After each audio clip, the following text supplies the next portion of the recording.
ಪಡ್ಕೊಂಡು ಅದರಿಂದ ನಮಗೆ ರಕ್ಷಣೆಯ ಮಾರ್ಗದ ಇನ್ನ ಬೆಳಕನ್ನ ಪಡ್ಕೊಳ್ಳೋದಕ್ಕೆ ದೇವರು ಈ ದಿನ ಕೂಡ ನಮ್ಮನ್ನ ಒಟ್ಟುಗೂಡಿಸಿದ್ದಾರೆ. ಪ್ರಾರ್ಥನೆಯಿಂದ, ಭಯಭಕ್ತಿಯಿಂದ ಈ ವಾಕ್ಯಗಳನ್ನ ಕೇಳೋದಕ್ಕೆ, ದೇವರ ದಯೆಯನ್ನ, ದೇವರ ಕೃಪೆಯನ್ನ ನಾವು ಕೇಳಿ ಈ ಒಂದು ಕೂಟವನ್ನ ಒಂದು ಪ್ರಾರ್ಥನೆಯ ಮೂಲಕ ಪ್ರಾರಂಭ ಮಾಡೋಣ. ನಮ್ಮ ಮಧ್ಯದಲ್ಲಿರುವ ಸಹೋದರ ಯಲ್ಲಪ್ಪ ಬ್ರದರ್ ಪ್ರಾರ್ಥನೆ ಮಾಡಬೇಕು ಅಂತ ಕೇಳ್ಕೊತೀನಿ. ಪ್ರಾರ್ಥನೆ ಮಾಡಿಕೊಳ್ಳೋಣ. ಜೀವ ಸ್ವರೂಪನಾದ ತಂದೆಯಾದ ದೇವರೇ, ತಂದೆ ನಿಮ್ಮ ಪರಿಶುದ್ಧ ನಾಮಕ್ಕೆ ಮಹಿಮೆ ಉಂಟಾಗಲಪ್ಪ. ತಂದೆ ನಮ್ಮನ್ನು ಕಾಯ್ದು ಕಾಪಾಡಿದವರಿಗೆ ಒಂದು ಜೀವಿತರ ಸಂಖ್ಯೆಲಿಟ್ಟು ನಮ್ಮನ್ನು ಎಣಿಸಿದ್ದಕ್ಕಾಗಿ ಸಹ ಧನ್ಯವಾದ. ತಂದೆ ಲೋಕದಿಂದ ಆಯ್ದುಕೊಂಡು ಒಂದು ಚಿಕ್ಕ ಗುಂಪಾಗಿ ಕೂಡಿಸಿ ನಿಮ್ಮ ದಾಸರ ಮುಖಾಂತರವಾಗಿ ತಂದೆ ಪ್ರತಿದಿನ ನಮಗೆ ಸತ್ಯವಾಕ್ಯವನ್ನು ತಿಳಿಸಿದ್ದಕ್ಕಾಗಿ ಧನ್ಯವಾದ ತಂದೆ. ಅವರಪ್ಪ ತಂದೆ ಇವತ್ತು ಸಹ ತಂದೆ ಯಾ ಸಹೋದರ ಸಹೋದರಿಯನ್ನು ಬಂದಿಲ್ಲ ತಂದೆ, ಅವರಿಗೂ ಸಹ ತಂದೆ ತಕ್ಕ ಸಮಯದ ಬಂದು ನಿನ್ನ ವಾಕ್ಯವನ್ನು ಕೇಳುವಾಗ ತಂದೆ ಅವರಿಗೂ ಸಹ ಸಹಾಯ ಮಾಡು ತಂದೆ. ನಿನ್ನ ವಾಕ್ಯವನ್ನು ತಿಳಿಸುವಂತ ಸಹೋದರಿಗೋಸ್ಕರ ಬೇಡ್ಕೊಂಡ್ರೆ ತಂದೆ, ನಿಮ್ಮ ಪವಿತ್ರ ಆತ್ಮನ ಸಹಾಯದಿಂದ ನಮ್ಮೆಲ್ಲರಿಗೆ ನಿನ್ನ ವಾಕ್ಯವನ್ನು ತಿಳಿಸುವ ಹಾಗೆ ತಂದೆ ಅವ್ರಿಗೆ ಸಹ ತಂದೆ ಸಹಾಯ ಮಾಡು ತಂದೆ. ನಾವೆಲ್ಲರ ವಾಕ್ಯವನ್ನು ಕೇಳಿ ತಂದೆ ಆ ವಾಕ್ಯದ ಪ್ರಕಾರ ನಾವು ನಡೆದು ನಮ್ಮ ಓಟವನ್ನು ನಾವು ಓಡಿ ಮುಗಿಸುವ ಹಾಗೆ ತಂದೆ ನಿಮ್ಮ ಕೃಪೆ ನಿಮ್ಮ ಸಹಾಯ ನಮ್ಗೆ ಮಾಡಪ್ಪ ತಂದೆ.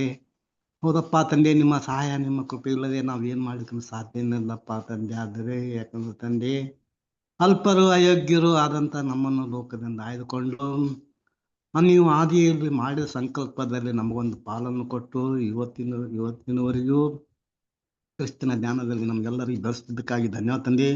ಮುಂದೆ ಸಹ ತಂದೆ ನಿಮ್ಮ ಮಗನ ಸೌರಭ್ಯದಲ್ಲಿ ಬೆಳೆದಕ್ಕೆ ನಮ್ಮೆಲ್ಲರಿಗೂ ಸಹಾಯ ಮಾಡು ತಂದೆ. ಆದರೆ ಆದಿಯಿಂದ ಅಂತ್ಯದವರೆಗೂ ಈ ಕೂಟದಲ್ಲಿ ನಿಮ್ಮ ಪ್ರಸನ್ನ ಇಟ್ಟಿದ್ದು ಈ ಕೂಟವನ್ನು ಸಹ ತಂದೆ ನಡೆಸಿಕೊಡು ತಂದೆ. ಆದರೆ ಇದುವರೆಗೆ ನನ್ನ ಪ್ರಾರ್ಥನೆ ಕೇಳಿದಕ್ಕಾಗಿ ಸಹ ಧನ್ಯವಾದ ತಂದೆ. ಈ ಚಿಕ್ಕ ಪ್ರಾರ್ಥನಾ ನಮ್ಮೆಲ್ಲರ ರಕ್ಷಕನಾದ ರಾಜಾದಿರಾಜನಾಗಿರುವ ನಮ್ಮ ಯೇಸು ಕ್ರಿಸ್ತ ನಾಮದಲ್ಲಿ ಬಿಡುತ್ತೇನೆ ತಂದೆ. Amen. Amen. Thank you brother. ಸಹೋದರ ಸಹೋದರರೇ, ಮತ್ತೊಮ್ಮೆ ವಾರದ ನಂತರ ಈ ಒಂದು ಐಕ್ಯತೆಯಲ್ಲಿ, ಈ ಒಂದು ಸಹೋದರ ಸಹೋದರಿಯರ ಒಂದು ಕೂಟದಲ್ಲಿ ನಾವು ಕೂಡ ಬಂದು ಸೇರಿ ಈ ವಾಕ್ಯಗಳನ್ನ ಧ್ಯಾನಿಸೋದಕ್ಕೆ ತಂದೆಯ ದೇವರು ನಮ್ಮೊಬ್ಬೊಬ್ಬರಿಗೂ ಆತನ ಕೃಪೆಯನ್ನ ತೋರಿಸಿದ್ದಾರೆ. ಸೊ ಆ ರೀತಿಯಲ್ಲಿ ಈ ದಿನ ಕೂಡ ನಾವು ನಮ್ಮ ಮನೆಗಳಲ್ಲಿ ಈ ಪಾಠವನ್ನ ಕೇಳೋದಕ್ಕೆ ನಾವು ಸಿದ್ಧತೆ ಮಾಡ್ತಾ ಇರೋ ರೀತಿಯಲ್ಲಿ ಯಾವುದೇ ರೀತಿಯ ಅಡಚಣೆಗಳು, ಯಾವುದೇ ರೀತಿಯ ಒಂದು ವಿಷಯಗಳು ನಮ್ಮನ್ನ ವಾಕ್ಯವನ್ನ ಕೇಳೋದಕ್ಕೆ ತಡೆಯಾಗಿರೋದನ್ನೆಲ್ಲ ನಾವು ದೂರ ಮಾಡಿ ಈ ಬರುವಂತ ಒಂದು ತಾಸು ಸಂಪೂರ್ಣವಾಗಿ ಆತನ ವಾಕ್ಯದ ಗಮನದಲ್ಲಿ ನಾವು ಇದ್ದಾಗ ದೇವರು ಅನೇಕ ಕಾರ್ಯಗಳನ್ನ ನಮಗೆ ತಿಳಿಸುವಂಥದ್ದಾಗಿದೆ. ಹಾಗೂ ನಾವು ಸ್ವಲ್ಪ ಕಾಲ ನಾವು ನಮ್ಮ ಯೋಚನೆಗಳನ್ನ ಬೇರೆ ಯಾವುದೋ ಒಂದು ವಿಷಯಕ್ಕೆ ನಾವು ಅದನ್ನ ಹಾರಿಸಿದ್ರೆ ನಮಗೆ ಪಾಠದ ಒಂದು ಲಿಂಕ್ ಅಥವಾ ಆ ಒಂದು ಕಂಟಿನ್ಯೂಯೇಷನ್ ಸಿಗಲ್ಲ. ಸೊ ಅದರಿಂದ ಪ್ರಾರ್ಥನೆಯಿಂದ ಈ ದಿನದಲ್ಲೂ ಕೂಡ ಈ ಪಾಠವನ್ನು ನೋಡೋಣ. ಕಳೆದ ವಾರದಲ್ಲಿ ಸಹೋದರ ಸಹೋದರರೇ ಎಲ್ರಿಗೂ ಗೊತ್ತಿರುವಂಥ ವಿಷಯಗಳು, ನಾವು ನೋಡಿದಂಥ ಪಾಠ ಎಲ್ಲಾನು ನಾವು ಮತ್ತೆ ಮೆಲುಕಾಕಿರ್ತೀವಿ. ಸೊ ಈ ಒಂದು ಮೀಟಿಂಗ್ಗೆ ಬರೋದಕ್ಕೆ ಮುಂಚೆ ಕಳೆದ ವಾರದಲ್ಲಿ ನಾವು ಓದಿದಂಥ ಒಂದಷ್ಟು ವಿಷಯಗಳನ್ನ ಕೂಡ ನೀವು ಸ್ವಲ್ಪ ನಿಮ್ಮ ಗಮನಕ್ಕೆ ತಂದು ಈ ಕೂಟದಲ್ಲಿ ಬಂದಾಗ ನಾನು ಮತ್ತೆ ಅದನ್ನ ರಿಪೀಟ್ ಮಾಡೋದು ಸ್ವಲ್ಪ ಏನಾಗುತ್ತೆ, ಟೈಮ್ ಸೇವ್ ಆಗತ್ತೆ ಅಷ್ಟೇ. ಸೊ ಆ ರೀತಿಯಲ್ಲಿ ಸಹೋದರ ಸಹೋದರರೇ, ಕಳೆದ ವಾರದಲ್ಲಿ ನಾವು ಮುಖ್ಯವಾಗಿ ನೋಡಿದಂಥ ವಚನ ಅಪೊಸ್ತಲರ ಕಾರ್ಯಗಳು 15ನೇ ಅಧ್ಯಾಯ 20ನೇ ವಚನದಲ್ಲಿ ಒಂದಷ್ಟು ವಿಷಯಗಳನ್ನ ಮಾತ್ರ ನಾವು ನೋಡಿದ್ವಿ. ಸೊ ಇದರ ಹಿನ್ನೆಲೆ ಏನು ಅಂತ ನೋಡುವಾಗ, ಈಗ ಸುನ್ನತಿಯ ವಿಚಾರದಲ್ಲಿ ಅಂತ್ಯೋಕ್ಯ ಸಭೆಯಲ್ಲಿ ಒಂದು ಗಲಬಲಿ ಅಥವಾ ಭಿನ್ನಾಭಿಪ್ರಾಯಗಳು ಬಂದಾಗ ಈಗ ಅಪೋಸಲ್ ಪೌಲ್ ಮತ್ತೆ ಬರ್ನಬ ಯೆರೂಸಲೇಮಿಗೆ ಬಂದು ಅಪೋಸ್ಲರು ಮತ್ತೆ ಅಲ್ಲಿರುವಂತಹ ಹಿರಿಯರು ಕೊಡುವಂತ ಸಲಹೆಯನ್ನ ಕೇಳೋದಕ್ಕೆ ಅಲ್ಲಿ ಬರ್ತಾರೆ. ಸಲಹೆಯನ್ನ ಕೇಳುವಾಗ ಸಹೋದರರೇ ತುಂಬಾ ಅದ್ಭುತವಾದ ಒಂದಷ್ಟು ವಿಷಯಗಳು ಅಲ್ಲಿ ನಡೆಯೋದನ್ನ ನೋಡ್ತೀವಿ. ಯಾವ ರೀತಿ ಆ ಒಂದು ವಿಷಯವನ್ನ ಅಪೋಸ್ಲರು ಮತ್ತೆ ಅಲ್ಲಿರುವಂತ ಹಿರಿಯರು ಅದನ್ನ ಬಗೆಹರಿಸ್ತಾರೆ ಅಂತ ಕೂಡ ನಾವು ಕಳೆದ ವಾರದಲ್ಲಿ ನೋಡಿದ್ವಿ. ಸೊ ಒಂದು ವಿಷಯದಲ್ಲಿ ನಾವು ನೋಡ್ಬೇಕಾದ್ರೆ ಸಹೋದರರೇ ಅಲ್ಲಿ ನಡೆದಂತ ಎಲ್ಲಾ ಕಾರ್ಯಗಳು ನಾವು ನಿಧಾನಕ್ಕೆ ನೋಡ್ಕೊ ಬಂದಾಗ ಅಲ್ಲಿ ಯಹೂದ್ಯರಿಗೂ ಒಂದಷ್ಟು ಸಮಸ್ಯೆಗಳಿತ್ತು. ಆ ಸಮಸ್ಯೆಗಳನ್ನ ಬಗೆಹರಿಸಕ್ ಬಂದಾಗ ಅನ್ಯರಾಗಿ ಇದ್ದಂತ ಜನರು ಯೇಸು ಸ್ವಾಮಿಯನ್ನ ಸ್ವೀಕಾರ ಮಾಡಿ ವಿಶ್ವಾಸದಿಂದ ಕ್ರೈಸ್ತರಾದ ಒಂದು ವರ್ಗ ಕೂಡ ಅಲ್ಲಿತ್ತು. ಸೊ ಇಲ್ಲಿ ನಾವು ಕಳೆದ ವಾರದಲ್ಲಿ ನೋಡಿದ ಒಂದು ವಿಷಯ ಏನು ಅಂತ ನೋಡುವಾಗ ಅಲ್ಲಿ ಯಾಕೋಬನು ಕಡೆಯದಾಗಿ ಅವರು ಒಂದಷ್ಟು ಸಲಹೆಯನ್ನ ಕೊಡ್ತಾರೆ ಅಲ್ವಾ, ಇದನ್ನ ನೋಡಿದ್ವಿ ನಾವು ಜೇಮ್ಸ್. ಸೊ ಇವರು ಸಲಹೆ ಕೊಟ್ಟಾಗ ಇವರು ಈ ಒಂದು ವಿಷಯವನ್ನ ಅಪೋಸ್ಲರ ಒಂದು ವಿಷಯವಾಗಿ ಅಥವಾ ಅಲ್ಲಿರುವಂತ ಹಿರಿಯರ ಒಂದು ಸಂಬಂಧದಿಂದ ಇಲ್ಲಿ ಏನಂತ ಪ್ರಕಟಿಸ್ತಾರೆ ಅಂತ ನೋಡ್ಬೇಕಾದ್ರೆ ಯಹೂದ್ಯರ ಒಂದು ವಿಷಯದಿಂದ ಅನ್ಯ ಜನರಾಗಿರುವಂತ ಕ್ರೈಸ್ತರು ಸ್ವಲ್ಪ ಏನಂತ ನೋಡ್ಬೇಕಾದ್ರೆ ಅವರು ಹೋಗುವಂತ ದಾರಿಯಲ್ಲಿ ಒಂದು ಅಡಚಣೆ ಉಂಟಾಗಿದೆ ಅಂತ ಅಲ್ಲಿ ನಾವು ನೋಡ್ತೀವಿ. ಆ ರೀತಿಯಲ್ಲಿ ಯಹೂದ್ಯರಿಗೆ ಅನ್ಯ ಜನರಿಂದ ಬಂದಂತ ಕ್ರೈಸ್ತರ ವಿಚಾರದಲ್ಲಿ ಒಂದಷ್ಟು ಅಡಚಣೆಗಳು ಆಗ್ತಾ ಇದೆ ಅನ್ನೋದನ್ನ ಈಗ ಯಾಕೋಬ ಅಲ್ಲಿ ಕ್ಲಿಯರ್ ಆಗಿ ತಿಳಿಸ್ತಾರೆ. ಸೊ ಅದನ್ನೇ ನಾವು ನೋಡಿದ್ವಿ. ಅನ್ಯ ಜನರಾಗಿದ್ದಂತ ಸಹೋದರ ಸಹೋದರಿಯರು ಅವರು ಅನ್ಯ ದೇವತೆಗಳನ್ನ ಪೂಜಿಸ್ತಾ ಇರುವಾಗ ಅವರು ನಾನಾ ರೀತಿಯ ಪದ್ಧತಿಗಳನ್ನ ಮಾಡ್ಕೊಬಂದ್ರು. ಆ ಪದ್ಧತಿಗಳು ಅವರಿಗೆ ಪಾಪ ಅಂತ ಗೊತ್ತಾಗಿಲ್ಲ. ಯಾಕೆ ಅಂದ್ರೆ ಅವರು ಇನ್ನು ಯಹೂದ್ಯರ ಒಂದು ಧರ್ಮಶಾಸ್ತ್ರ ಅಥವಾ ಕ್ರೈಸ್ತರ ಒಂದು ವಿಶೇಷವಾದ ಯೇಸು ಸ್ವಾಮಿಯ ಒಂದು ಬೋಧನೆಗಳ ಮೇಲೆ ಅವರಿಗೆ ಅಷ್ಟು ಗಮನ ಇರಲಿಲ್ಲ. ಆದರೆ ಈಗ ಯೇಸು ಸ್ವಾಮಿಯನ್ನ ಸ್ವೀಕಾರ ಮಾಡಿದ ನಂತರ ಅಪೋಸ್ಲರಿಂದ ಅನೇಕ ಉಪದೇಶಗಳು, ಸತ್ಯದ ಮಾರ್ಗವು ಅಥವಾ ಪರಲೋಕವನ್ನ ಸೇರೋದಿಕ್ಕೆ ಏನು ಮಾರ್ಗ, ಯಾವ ರೀತಿ ತಿದ್ದುಪಡಿಗಳು ಮಾಡಬೇಕು ಅನ್ನೋದನ್ನ ಅಲ್ಲಿ ಸ್ವಲ್ಪ ವಿಷಯಗಳು ಅವ್ರು ತಿಳಿಯಕ್ಕೆ ಬಂದಾಗ ಈಗ ಯಾಕೋಬ ಈ ಒಂದು ಮಹಾಸಭೆಯಲ್ಲಿ ಏನಂತಾರಂದ್ರೆ ಅನ್ಯ ಜನರಿಂದ ಬಂದಂತ ಸಹೋದರರು 4 ವಿಚಾರಗಳನ್ನ ಅವರು ಮಾಡದೇ ಇರೋದು ತುಂಬಾ ಒಳ್ಳೇದು ಸಭೆಗೆ ಅಂತ ಹೇಳ್ತಾರೆ. ಇದು ಯಾವುದು 4 ವಿಚಾರಗಳು ಅಂತ ನೋಡ್ಬೇಕಾ, ವಿಗ್ರಹಗಳಿಗೆ ನೈವೇದ್ಯ ಅಥವಾ ಅನ್ಯ ದೇವರ ವಿಗ್ರಹಗಳಿಗೆ ಮುಂದೆ ಇಟ್ಟು ಆ ಒಂದು ಪ್ರಾಣಿ ಪಕ್ಷಿಗಳನ್ನ ಅವರು ಬಲಿ ಕೊಡುವಾಗ ಆ ಒಂದು ಮಾಂಸವನ್ನ ಸೇವನೆ ಮಾಡೋದು ಅದು ಯಹೂದ್ಯರಿಗೆ ಒಂದು ಅಡ್ಡಿಯಾಗಿ ಅಥವಾ ಅವರ ಒಂದು ನಂಬಿಕೆ ವಿಶ್ವಾಸಕ್ಕೆ ಒಂದು ಅಡ್ಡಿಯಾಗಿದೆ. ಇದನ್ನ ಅವರು ಏನ್ ಮಾಡಬಾರ್ದು, ಪಾಲನೆ ಮಾಡಬಾರದು ಅಂತ ಹೇಳ್ತಾರೆ. ಎರಡನೇದು ನಾವು ನೋಡಿದಾಗ ಸಹೋದರರೇ ಅಲ್ಲಿ ನಾವು ನೋಡುವಾಗ ಅಲ್ಲಿ ಫಾರ್ನಿಕೇಶನ್ ಅಂತ ನೋಡಿದ್ವಿ. ಸೊ ಕಳೆದ ವಾರದಲ್ಲಿ ಸ್ವಲ್ಪ ಈ ವಿಚಾರಗಳ ಮೇಲೆ ಗಮನ ಕೊಟ್ವಿ. ನಾವು ಫಾರ್ನಿಕೇಶನ್, ಅಡಲ್ಟ್ರಿ ಅಂತ ನೋಡಿದ್ವಿ. ಅದಕ್ಕೆ ನಾವು ಕೊಟ್ಟಂತ ವಚನದ ವಿಷಯಗಳು ಏನಂತ ನೋಡ್ಬೇಕಾದ್ರೆ 1 ಕೊರಿಂಥಿಯ 6:9-11 ಈ 2 ವಿಚಾರಗಳ ಬಗ್ಗೆ ಮಾತಾಡ್ತಾರೆ. ಒಂದು ಲೈಂಗಿಕ ಸಂಬಂಧ, ಇನ್ನೊಂದು ವ್ಯಭಿಚಾರ. ಸೊ ಇಲ್ಲಿ ಎರಡನೇದಾಗಿ ಇಲ್ಲಿ ಯಾಕೋಬ ಏನಂತ ಹೇಳ್ತಾರೆ ಅಂದ್ರೆ ಈ ಲೈಂಗಿಕ ಸಂಬಂಧವು ಇರಬಾರ್ದು, ಅದನ್ನ ನೀವು ತಡೆಗಟ್ಟಬೇಕು ಅಂತ ಹೇಳ್ತಾರೆ. ಮೂರನೇದು, ಯಾವುದೇ ಪ್ರಾಣಿನ ಕತ್ತಿಸಿಕಿ ಸಾಯಿಸಿ ಆ ಒಂದು ಪ್ರಾಣಿನ ಇವರು ಸೇವನೆ ಮಾಡಬಾರ್ದು ಅಥವಾ ತಿನ್ನಬಾರದು ಅನ್ನ ಹೇಳೋದನ್ನ ಮೂರನೇದು. ನಾಲ್ಕನೇನು, ಯಾವುದೇ ಪ್ರಾಣಿಯ ಬಲಿ ಕೊಟ್ಟಿರುವಂತ ಪ್ರಾಣಿಯ ರಕ್ತವನ್ನ ಅವರು ಸೇವನೆ ಮಾಡಬಾರದು. ಈ 4 ವಿಚಾರಗಳು ಯಹೂದ್ಯರಿಗೆ ಅವರ ಒಂದು ನಂಬಿಕೆ ಅಥವಾ ಅವರ ಒಂದು ಮಾರ್ಗದಲ್ಲಿ, ಯೇಸು ಸ್ವಾಮಿಯನ್ನ ಹಿಂಬಾಲಿಸುವ ಮಾರ್ಗದಲ್ಲಿ ಅವರು ಬಂದರೂ ಕೂಡ, ಕ್ರೈಸ್ತರಾಗಿದ್ರೂ ಕೂಡ ಅವರ ಹಿನ್ನೆಲೆಯಲ್ಲಿ ಇದು ಬಂದು ಅವರಿಗೆ ಏನ್ರಿ ಧರ್ಮಶಾಸ್ತ್ರದ ವಿರುದ್ಧವಾಗಿತ್ತು.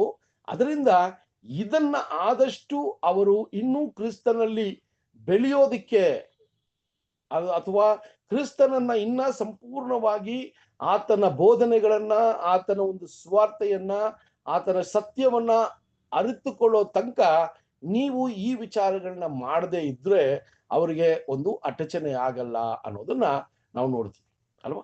ಸೊ ಯಾವ ರೀತಿ ಯಹೂದ್ಯರ ಸುನ್ನತಿ ಇಲ್ಲಿ ಅನ್ಯ ಜನರಾಗಿರುವಂತ ಕ್ರೈಸ್ತರಿಗೆ, ಸಹೋದರ ಸಹೋದರಿಗೆ ಅದು ಅಟಚಣೆಯಾಗಿತ್ತೋ, ಅವರ ಬೆಳವಣಿಗೆಗೆ ಒಂದು ಅಡ್ಡಿಯಾಗಿತ್ತು, ಅದೇ ತರ ನೀವು ಇದನ್ನ ಮಾಡಿದಾಗ ಅವರಿಗೆ ಅವರ ಬೆಳವಣಿಗೆಗೆ ಅಡ್ಡಿಯಾಗಕ್ಕೆ ನೀವು ಅವಕಾಶ ಮಾಡಿಕೊಡ್ಬೇಡ್ರಿ ಅಂತ ಹೇಳುವಂತ ವಿಷಯ.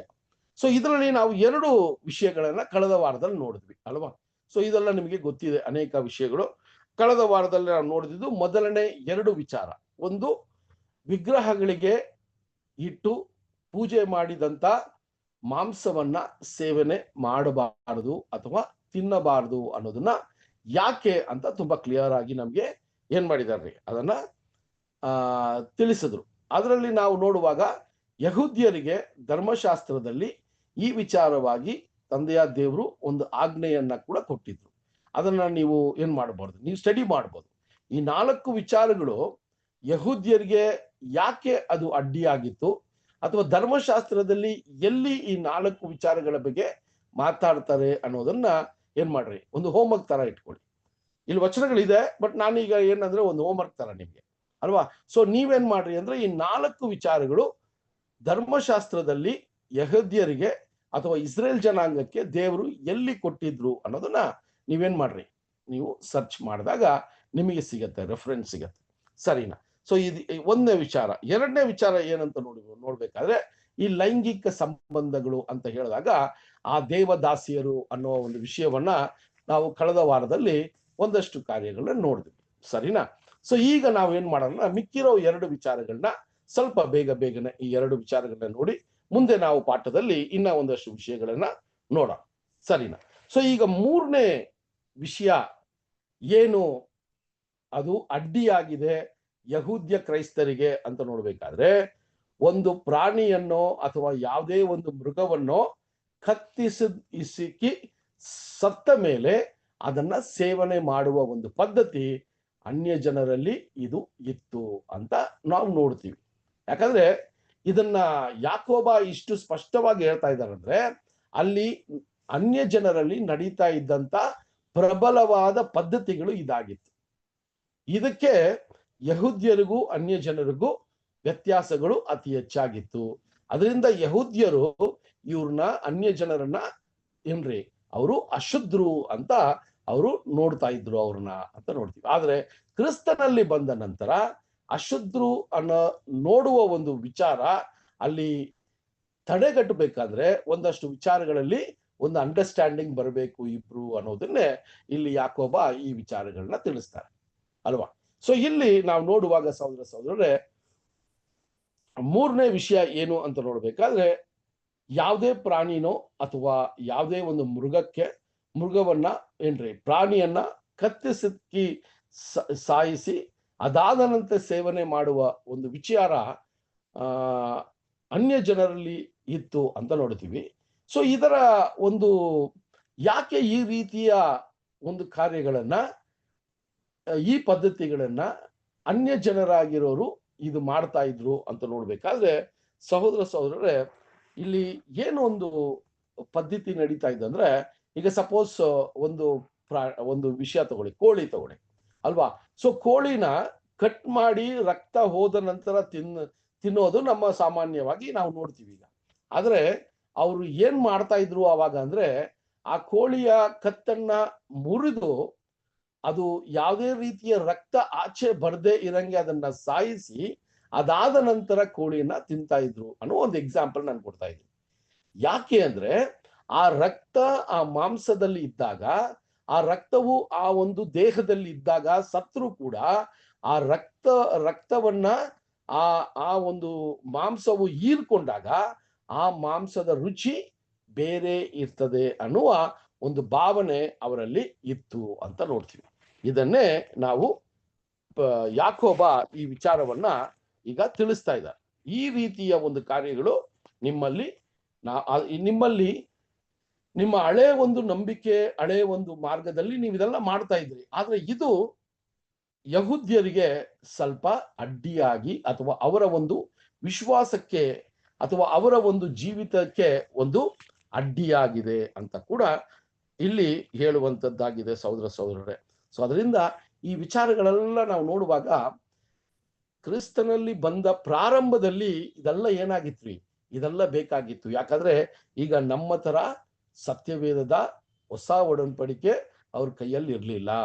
ಸೊ ಅದರಿಂದ ಅತಿ ಹೆಚ್ಚಾದ ಮಾಹಿತಿಗಳು ಅವ್ರಿಗೆ ಇಲ್ಲದೆ ಇರೋದ್ರಿಂದ ಆ ಪ್ರಾರಂಭ ಸಭೆಗೆ ಈ ವಿಚಾರಗಳು ಒಂದು ಅಡ್ಡಿಯಾಗಿತ್ತು. ಆದರೆ ಕ್ರಿಸ್ತನಲ್ಲಿ ಬಂದ ನಂತರ ಕಾಲಕ್ರಮೇಣ ನೀವು ನೋಡ್ಬೇಕಾದ್ರೆ ಪೌಲನು ಈ ವಿಚಾರಗಳನ್ನ ಸ್ಪಷ್ಟಪಡಿಸ್ತಾರೆ ಅಲ್ವಾ. ಸೊ ಯಾವ ರೀತಿ ಸ್ಪಷ್ಟಪಡಿಸ್ತಾರೆ ಅಂದ್ರೆ, ಒಬ್ಬ ವ್ಯಕ್ತಿ ನೀನು ಮಾಡುವ ಒಂದು ಕೃತ್ಯದಿಂದ ಅಥವಾ ಒಂದು ಕಾರ್ಯದಿಂದ ಅವರಿಗೆ ಯಾವುದೋ ರೀತಿಯಲ್ಲಿ ಅವರ ವಿಶ್ವಾಸಕ್ಕೆ ಅಡ್ಡಿ ಆಗತ್ತಂದ್ರೆ ಅದು ನೀನು ಮಾಡಬೇಡ ಅನ್ನುವ ಒಂದು ವಿಚಾರವನ್ನ ಅಲ್ಲಿ ಮುಟ್ಟಿಸ್ತಾರೆ ಅಲ್ವಾ. ಸೊ ಅದನ್ನ ಮುಟ್ಟಿಸಿದ ನಂತರ ಅದು ಪಾಪವಾ ಅಂತ ಕೇಳಿದ್ರೆ ಅದು ಪಾಪವಲ್ಲ. ಆದರೆ ಒಬ್ಬ ಸಹೋದರನಿಗೆ ವಿಶ್ವಾಸ ಅದರಿಂದ ಅದು ಹಾನಿ ಆಗತ್ತಂದ್ರೆ ಅದನ್ನ ಮಾಡಬೇಡ ಅಂತ ಹೇಳ್ತಾರೆ. ಅದೇ ಅಪೋಸ್ತಲ ಯಾವ ರೀತಿ ಈ ವಿಷಯಗಳನ್ನ ಕ್ರೈಸ್ತರಿಗೆ ಹೇಳ್ತಾರೆ ಅಂದ್ರೆ, ಆ ಒಂದು ವಿಗ್ರಹಗಳಿಗೆ ಇಟ್ಟ ಒಂದು ಮಾಂಸವು ಅದರಿಂದ ಆ ವಿಗ್ರಹಗಳಿಗೆ ಇರೋದ್ರಿಂದ ಅದರಲ್ಲಿ ಯಾವುದೇ ರೀತಿಯ ಕಲಂಕ ಆಗಲ್ಲ, ಅದರಲ್ಲಿ ಯಾವುದೇ ರೀತಿಯ ಒಂದು ವಿಷಯ ನಡೆಯಲ್ಲ, ಅದು ಮಾಂಸನೇ. ಸೊ ಅದರಿಂದ ಅದರ ಒಂದು ಗಮನ ನಿಮ್ಗೆ ಇರ್ಲಿ ಅಂತ ಅವ್ರು ಕನ್ಕ್ಲೂಷನ್ ಕೊಡ್ತಾರೆ. ಇದು ನೀವು ಓದ್ಬೋದು. ಸೊ ಆ ರೀತಿಯ ವಿಚಾರಗಳನ್ನ ನೋಡ್ಬೇಕಾದ್ರೆ ಸಹೋದರರೇ ಅಲ್ಲಿ ಆರಂಭದ ಸಭೆಗೆ ಇದು ತುಂಬಾ ಒಂದು ಅಡ್ಡಿಯಾಗಿತ್ತು. ಆದ್ರೆ ಕಾಲಕ್ರಮೇಣ ಯಾವಾಗ ಯೇಸು ಕ್ರಿಸ್ತನ ಬೋಧನೆಗಳು ಮತ್ತೆ ಅಪೋಸ್ಲರ ಬೋಧನೆಗಳು ಯಾವಾಗ ಹೊಸ ಒಡಂಬಡಿಕೆಯ ಒಂದು ವಿಷಯಗಳು ಪ್ರಾರಂಭವಾಯ್ತೋ ಆವಾಗ ಇದೆಲ್ಲ ಏನಾಗಿತ್ರಿ, ಇದೆಲ್ಲ ಯಾವುದು ಬೇಕು ಯಾವುದು ಬೇಕಾಗಿಲ್ಲ ಅಂತ ಅಲ್ಲಿ ಅಪೋಸ್ಲರ ಮೂಲಕ ಸಭೆಗೆ ಇವತ್ತಿನವರೆಗೂ ಮಾಹಿತಿಗಳು ನಮಗೆ ಸಿಗ್ತಾ ಇದೆ. ಸೊ ಅದರಿಂದ ಆ ಪ್ರಾರಂಭದಲ್ಲಿ ಆ ಹಳೆ ಪದ್ಧತಿಗಳನ್ನ ಅನ್ಯ ಜನರಾಗಿದ್ದಂತ ಜನರು ಕ್ರೈಸ್ತರಾಗಿ ಬಂದ ನಂತರ ಆ ಪದ್ಧತಿಗಳನ್ನ ಹಂಗೇ ಏನ್ ಮಾಡ್ತಾ ಇದ್ರಿ, ಅದನ್ನ ಫಾಲೋ ಮಾಡ್ತಾ ಇದ್ರು. ಅದು ಪಾಪವಾಗಿರ್ಲಿಲ್ಲ, ಆದ್ರೆ ಅವ್ರಿಗೇನಾಗಿತ್ರಿ, ಅಡ್ಡಿ ಆಗಿತ್ತು. ಆದರೆ ಈ ಲೈಂಗಿಕ ಸಂಬಂಧವು ಯಾವಾಗಲೂ ಆವಾಗಲ್ಲ ಇವತ್ತು ತನಕ ಅದು ಪಾಪವೇ ಅನ್ನೋದನ್ನ ನಾವು ಮರಿಬಾರ್ದು ಅಲ್ವಾ. ಸೊ ಈ ವಿಚಾರಗಳನ್ನ ಈಗ ಈ ಒಂದು ಯುಗದಲ್ಲಿ ಅಥವಾ ಈ ಒಂದು ಕಾಲ ಸಮಯದಲ್ಲಿ ನೋಡಿದಾಗ ಇದೆಲ್ಲಾನು ಏನಾಗಿತ್ರಿ, ಒಂದಷ್ಟು ವಿಷಯಗಳು ಅದು ನೋಡ್ತಾ ಇದ್ದೀವಿ. ಸೊ ಆ ರೀತಿ ನಾವು ನೋಡುವಾಗ ಸಹೋದರರೇ ಈ ಒಂದು ರೀತಿಯಲ್ಲಿ ನಾವು ನೋಡ್ಬೇಕಾದ್ರೆ ಧರ್ಮಶಾಸ್ತ್ರದಲ್ಲಿ ಈ ರೀತಿ ಕತ್ತನ್ನ ಇಸುಕಿ ಅದನ್ನ ಆ ಪ್ರಾಣಿಯನ್ನ ಸತ್ತ ನಂತರ ಅದನ್ನ ತಿನ್ನೋದಿಕ್ಕೆ ಧರ್ಮಶಾಸ್ತ್ರವು ಅಲ್ಲಿ ಏನಾಗಿತ್ರಿ, ಅಡ್ಡಿಯಾಗಿತ್ತು. ಯಾಕಂದ್ರೆ ಆ ಒಂದು ಯಾವುದೇ ಪ್ರಾಣಿಯನ್ನ ತಿನ್ಬೇಕಾದ್ರೆ ಅದರಲ್ಲಿರುವ ರಕ್ತವು ಅಲ್ಲಿಂದ ಆ ಪ್ರಾಣಿಯಿಂದ ಕಂಪ್ಲೀಟ್ ಆಗಿ ಡ್ರೈನ್ ಆಗಬೇಕು. ಅದು ಕಂಪ್ಲೀಟ್ ಆಗಿ ಆ ಒಂದು ಶರೀರದಿಂದ ಬಂದರ ನಂತರನೇ ಆ ಒಂದು ಮಾಂಸವನ್ನ ಸೇವನೆ ಮಾಡಬೇಕು ಅನ್ನೋದನ್ನ ಅಲ್ಲಿ ಹೇಳೋದನ್ನ ನೋಡ್ತೀವಿ ಸಹೋದರರೇ. ಸೊ ಈ ರೀತಿಯ ವಿಚಾರಗಳನ್ನ ನೋಡ್ಬೇಕಾದ್ರೆ ಇದೆಲ್ಲ ಹೇಳ್ಬೇಕಾದ್ರೆ ಅಪೋಸ್ತಲ Paul next level of thinking ಒಬ್ಬ ಕ್ರೈಸ್ತನಿಗೆ ಹೆಂಗಿರ್ಬೇಕು ಅಂತ ಹೇಳ್ತಾರೆ. ಯಾಕಂದ್ರೆ ಯಹೂದ್ಯರಿಗೆ ಇದು ಅಡ್ಡಿ ಆಗುತ್ತಾ ಇದೆ ಅಂದ್ರೆ ಅದು ಅವರ ಒಂದು ಧರ್ಮಶಾಸ್ತ್ರದ ವಿಚಾರವಾಗಿನೇ ಅವ್ರಿಗೆ ಅಡ್ಡಿ ಆಗ್ತಾ ಇದೆ. ಆದ್ರೆ ಅಪೊಸ್ತಲ ಪೌಲ ಧರ್ಮಶಾಸ್ತ್ರದಿಂದ ನೀವು ಆಚೆ ಬಂದು ಯಾವುದರ ಮೇಲೆ ನಿಮ್ಮ ಗಮನ ಇರಬೇಕು ಅಂದ್ರೆ ಒಂದು ವಚನದಲ್ಲಿ ಈ ಒಂದು ವಿಚಾರಗಳನ್ನ ಹೇಳ್ತಾರೆ. ರೋಮಾಪುರಿಗೆ ಬರೆದ ಪತ್ರಿಕೆ 14ನೇ ಅಧ್ಯಾಯ 17ನೇ ವಚನ ಓದೋಣ. ರೋಮಾಪುರಿಗೆ ಬರೆದ ಪತ್ರಿಕೆ 14ನೇ ಅಧ್ಯಾಯ 17ನೇ ವಚನ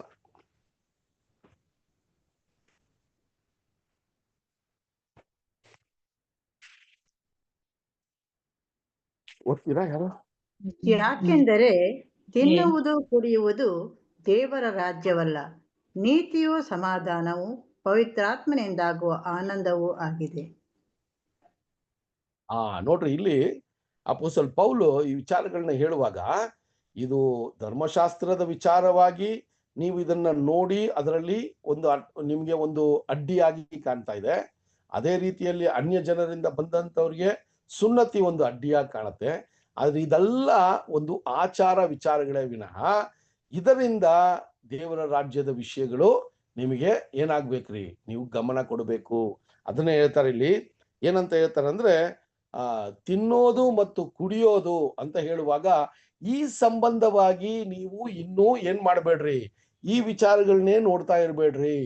ಇದಕ್ಕಿಂತ ಮೇಲಾದದ್ದು ಏನು ಅಂದ್ರೆ ಅಲ್ಲಿ ಹೇಳ್ತಾನೆ ನೀತಿ ಮತ್ತೆ ಸಮಾಧಾನ ಮತ್ತೆ ಏನ್ರಿ ಸಂತೋಷ. ಅದನ್ನ ಓದಿ ಸಿಸ್ಟರ್,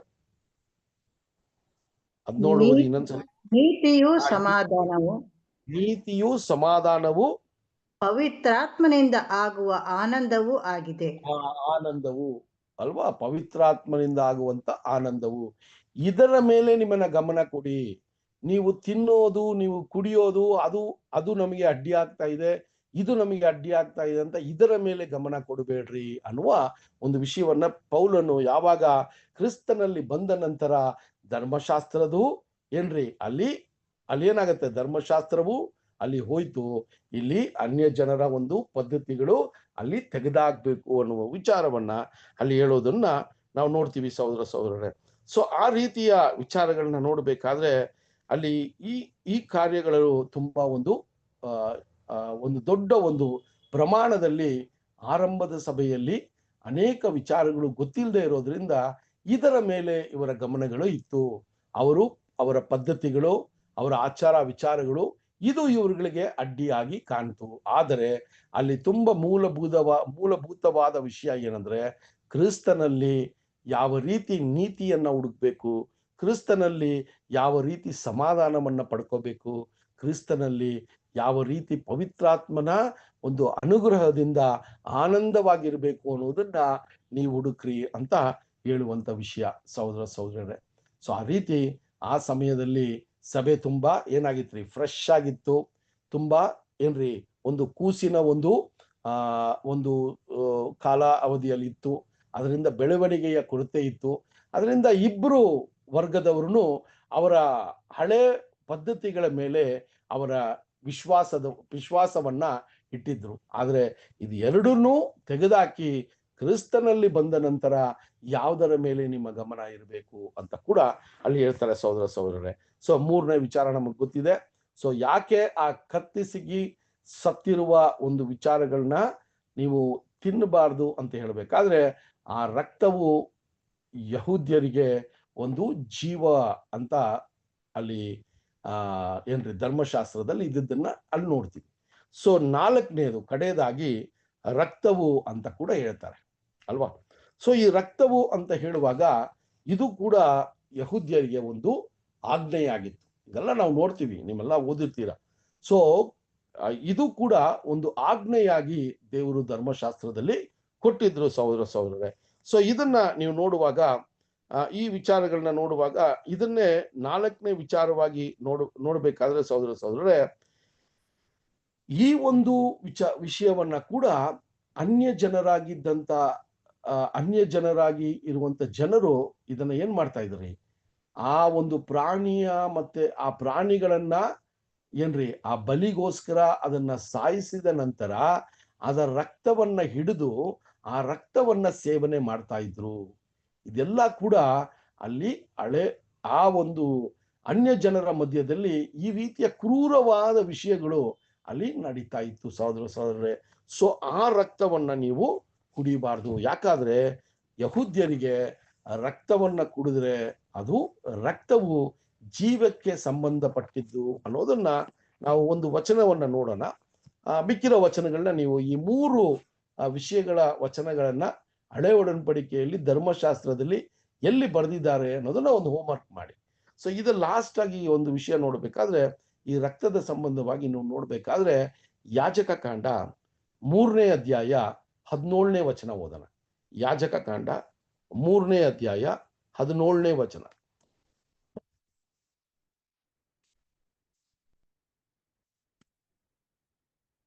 ಓದೋಣ.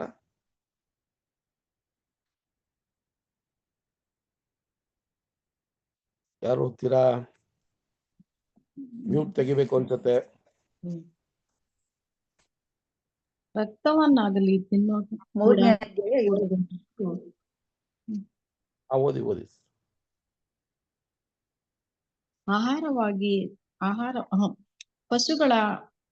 ಪಶುಗಳ ಕೊಬ್ಬೆಲ್ಲವೂ ಯೆಹೋವನದೆಂದು ಕೊಬ್ಬನ್ನಾಗಲಿ ರಕ್ತವನ್ನಾಗಲಿ ತಿನ್ನಕೂಡದೆಂಬದ್ದು ನಿಮಗೂ ನಿಮ್ಮ ಸಂತತಿಯವರೆಗೂ ನೀವು ವಾಸಿಸುವ ಎಲ್ಲಾ ಸ್ಥಳಗಳಲ್ಲಿಯೂ ಶಾಶ್ವತ ನೇಮ. ಓಕೆ ರೀ, ಸಾಕು. ಸೊ ಇದೆಲ್ಲ ನೀವು ಹಳೆ ಧರ್ಮಶಾಸ್ತ್ರದ ಈ ವಿಚಾರಗಳೆಲ್ಲ ಇರೋದ್ರಿಂದ ಆ ಯಹೂದ್ಯರು ಅದನ್ನೇ ಏನ್ ಮಾಡ್ತಾ ಇದ್ರಿ, ಭಯಭಕ್ತಿಯಿಂದ ಪಾಲನೆ ಮಾಡ್ತಾ ಇದ್ರು. ಇದನ್ನೆಲ್ಲ ಆಚೆ ಸಂಪ್ರದಾಯಗಳ ಮೇಲೆ ಅಥವಾ ಧರ್ಮಶಾಸ್ತ್ರದ ಆಜ್ಞೆಗಳ ಮೇಲೆ ಅವರ ಗಮನ ಅತಿ ಹೆಚ್ಚಾಗಿತ್ತು. ಆದ್ರೆ ದೇವರು ಈ ಒಂದು ಆಜ್ಞೆಗಳನ್ನ ಯಾಕೆ ಕೊಟ್ರು ಅಂತ ನೀವು ನಿಧಾನಕ್ಕೆ ನೋಡ್ಕೊಂಡು ಹೋದ್ರೆ, ಈ ಆಜ್ಞೆಗಳೆಲ್ಲ ಒಂದೊಂದು ವಿಷಯಗಳು ಅವರ ಒಂದು ಅವರ ಹೆಲ್ತ್ಗೆ ಸಂಬಂಧಪಟ್ಟಿದ್ದಾಗಿತ್ತು. ಅವರ ಒಂದು ಹೆಲ್ತ್ ಚೆನ್ನಾಗಿರ್ಬೇಕು ಅಂತ ಎಷ್ಟೋ ವಿಚಾರಗಳನ್ನ ಆಜ್ಞೆಯಾಗಿ ದೇವರು ಕೊಟ್ಟಿದ್ರು ಅಂತ ಕೂಡ ನೋಡ್ತೀವಿ. ಸೊ ಈ ರೀತಿಯ ವಿಚಾರಗಳನ್ನ ನೋಡ್ಬೇಕಾದ್ರೆ ಇಲ್ಲಿ ಆ ಒಂದು ರಕ್ತದ ಸೇವನೆ ಮಾಡಬಾರದು ಅನ್ನೋದನ್ನ ನೋಡ್ಬೇಕಾದ್ರೆ ಅಲ್ಲಿ ಅನೇಕ ವಿಚಾರಗಳು ನಾವು ಸತ್ಯವೇದದಲ್ಲಿ ನೋಡ್ತೀವಿ ಸಹೋದರ. ಸೊ ಈ ಕಾರ್ಯಗಳನ್ನ ನೋಡ್ಬೇಕಾದ್ರೆ ಇನ್ನೊಂದು ವಚನ ಕೂಡ ನಾವು ಓದೋಣ. ಹೆಬ್ರಿಯರಿಗೆ ಬರೆದ ಪತ್ರಿಕೆ 9ನೇ ಅಧ್ಯಾಯ 22ನೇ ವಚನ. ಹೆಬ್ರಿಯರಿಗೆ ಬರೆದ ಪತ್ರಿಕೆ 9:22. ಧರ್ಮಶಾಸ್ತ್ರದ ಪ್ರಕಾರ ಸ್ವಲ್ಪ ಕಡಿಮೆ ಎಲ್ಲಾ ವಸ್ತ್ರಗಳು ರಕ್ತದಿಂದಲೇ ಶುದ್ಧೀಕರಿಸಲ್ಪಡುವವು. ರಕ್ತಧಾರೆ ಇಲ್ಲದೆ ಪಾಪ ಪರಿಹಾರ ಉಂಟಾಗುವುದಿಲ್ಲ. ಓಕೆ ರೀ. ಸೊ ಇಲ್ಲಿ ನಾವು ಏನ್ ನೋಡ್ತೀವಿ ಅಂದ್ರೆ, ದೇವರು ಯಾಕೆ ಈ ರಕ್ತದ ವಿಚಾರವಾಗಿ ಅದನ್ನ ಅಷ್ಟು ಕ್ಲಿಯರ್ ಆಗಿ ಕೊಟ್ರು ಅಂತ ನೋಡ್ಬೇಕಾದ್ರೆ ಸಹೋದರರೇ, ಆ ರಕ್ತವು ಅಲ್ಲಿ ಸುರಿಬೇಕು ಅನ್ನೋದನ್ನ ನೋಡ್ತೀವಿ. ಯಾಕೆ ಅಂದ್ರೆ ಇದನ್ನೆಲ್ಲ ಆಜ್ಞೆಯಾಗಿ ಕೊಟ್ಟಿದ್ದೇನಕ್ಕೆ ಅಂದ್ರೆ ಇದೆಲ್ಲ ಒಂದು ಛಾಯೆಯಾಗಿತ್ತು, ಒಂದು ಟೈಪ್ ಆಗಿತ್ತು. ಆ ಛಾಯೆ ಎಲ್ಲ ಯಾವುದಕ್ಕೆ ಸೂಚಕವಾಗಿತ್ತು ಅಂದ್ರೆ, ರಕ್ತವಿಲ್ಲದೆ ಪಾಪ ಪರಿಹಾರ ಇಲ್ಲ. ರಕ್ತವು ಚೆಲ್ಲಲ್ಪಡದೆ ಇದ್ರೆ ಅಲ್ಲಿ ಪಾಪಕ್ಕೆ ದೋಷಕ್ಕೆ ಪರಿಹಾರ ಇಲ್ಲೋದನ್ನ ಅಲ್ಲಿ ಹೇಳೋದಕ್ಕೋಸ್ಕರ ಈ ರಕ್ತದ ಸೇವನೆ ಮಾಡಬಾರ್ದು ಅಥವಾ ರಕ್ತದಲ್ಲಿ ಇರುವಂತ ಈ ವಿಷಯಗಳನ್ನ ಮಾಡಬಾರ್ದು ಅಂತ ಅಲ್ಲಿ ಒಂದು ಛಾಯೆಯಾಗಿ ಇದನ್ನ ಹೇಳ್ಕೊ ಬಂದ್ರು. ಯಾಕೆ ಅಂದ್ರೆ ಆ ರಕ್ತದಾರವು ಅಲ್ಲಿ ಹರಿಬೇಕು. ಅದನ್ನೇ ಹೆಬ್ರಿಯರ್ಗೆ ಹೇಳುವಾಗ ಯಹೂದ್ಯ ಸಹೋದರರಿಗೆ ಹೇಳ್ತಾರೆ, ಅಲ್ಲಿ ರಕ್ತದಾರವಿಲ್ಲದೆ ಅಲ್ಲಿ ರಕ್ಷಣೆ ಇಲ್ಲ ಅನ್ನೋದನ್ನ ಅಲ್ಲಿ ತಿಳಿಸ್ತಾನೆ. ಇದಕ್ಕೋಸ್ಕರನೇ ಒಂದು ವೇಳೆ ದೇವರು ಈ ಕಾರ್ಯಗಳನ್ನೆಲ್ಲ ಅಲ್ಲಿ ಹೇಳಿರ್ಬೋದು ಅಂತ ಕೂಡ ನಾವು ನೋಡ್ತೀವಿ. ಸೊ ಅದರಿಂದ ಈ ಒಂದು ವಿಚಾರಗಳನ್ನೆಲ್ಲ ಯಹೂದ್ಯರು ಅಥವಾ ಅಲ್ಲಿರುವಂತ ಯಹೂದ್ಯರು ಅತಿ ಹೆಚ್ಚಾದ ಪಾಲನೆಗಳನ್ನ ಮಾಡ್ತಾ ಇದ್ರು. ಪರಿಸೆಯರ್ ತಗೊಳ್ಳಿ, ಸದಿಸೆಯರ್ ತಗೊಳ್ಳಿ, ಇದೆಲ್ಲ ಮಾಡ್ತಾ ಇದ್ರು. ಆದ್ರೆ ಒಂದು ವಿಚಾರವನ್ನ ಯೇಸು ಸ್ವಾಮಿ ಹೇಳ್ತಾರೆ ಅವರ ಬಗ್ಗೆ. ಮತ್ತಾಯ 23ನೇ ಅಧ್ಯಾಯದಲ್ಲಿ 23 ಮತ್ತು 24 ವಚನಗಳನ್ನ ಓದೋಣ. ಮತ್ತಾಯ 23ನೇ ಅಧ್ಯಾಯ 23 ಮತ್ತು 24 ವಚನಗಳು.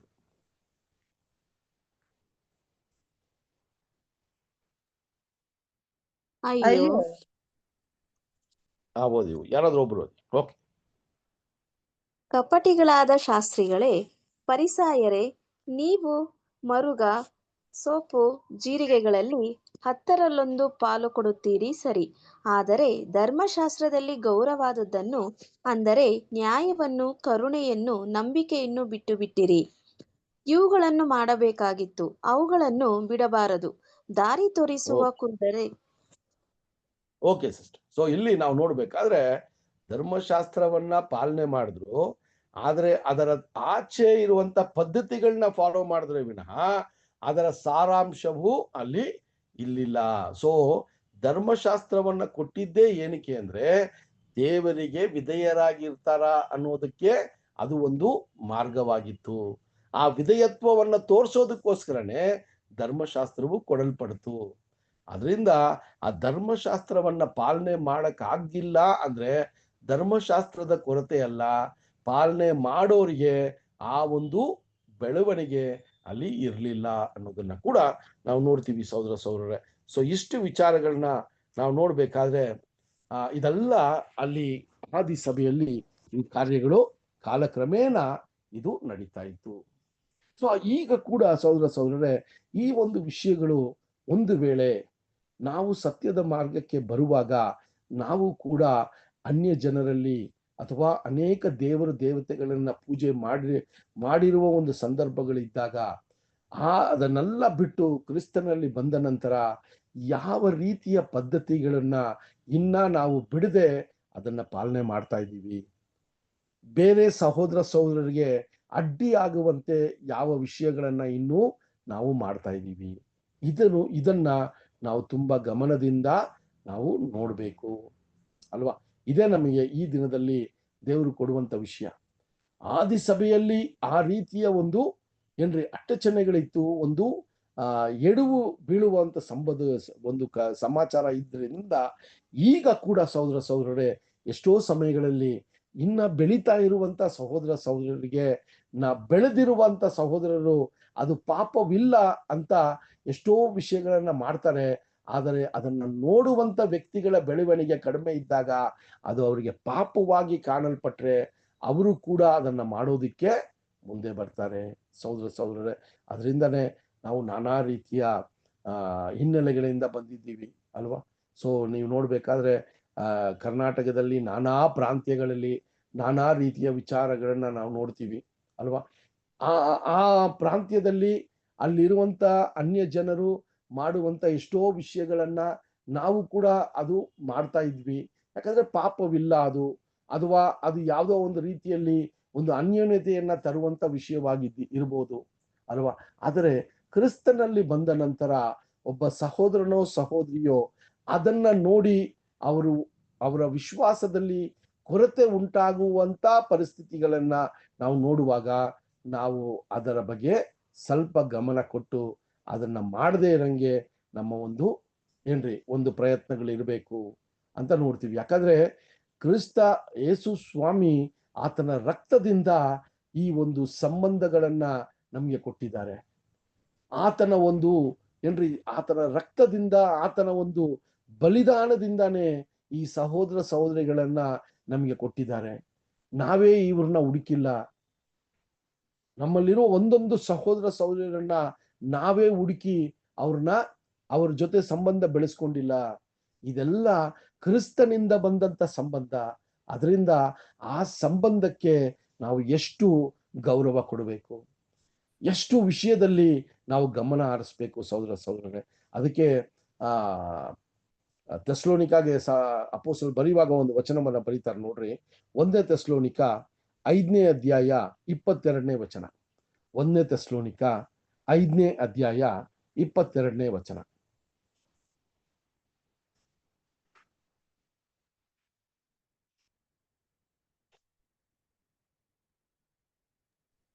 Abstain from all appearance of evil.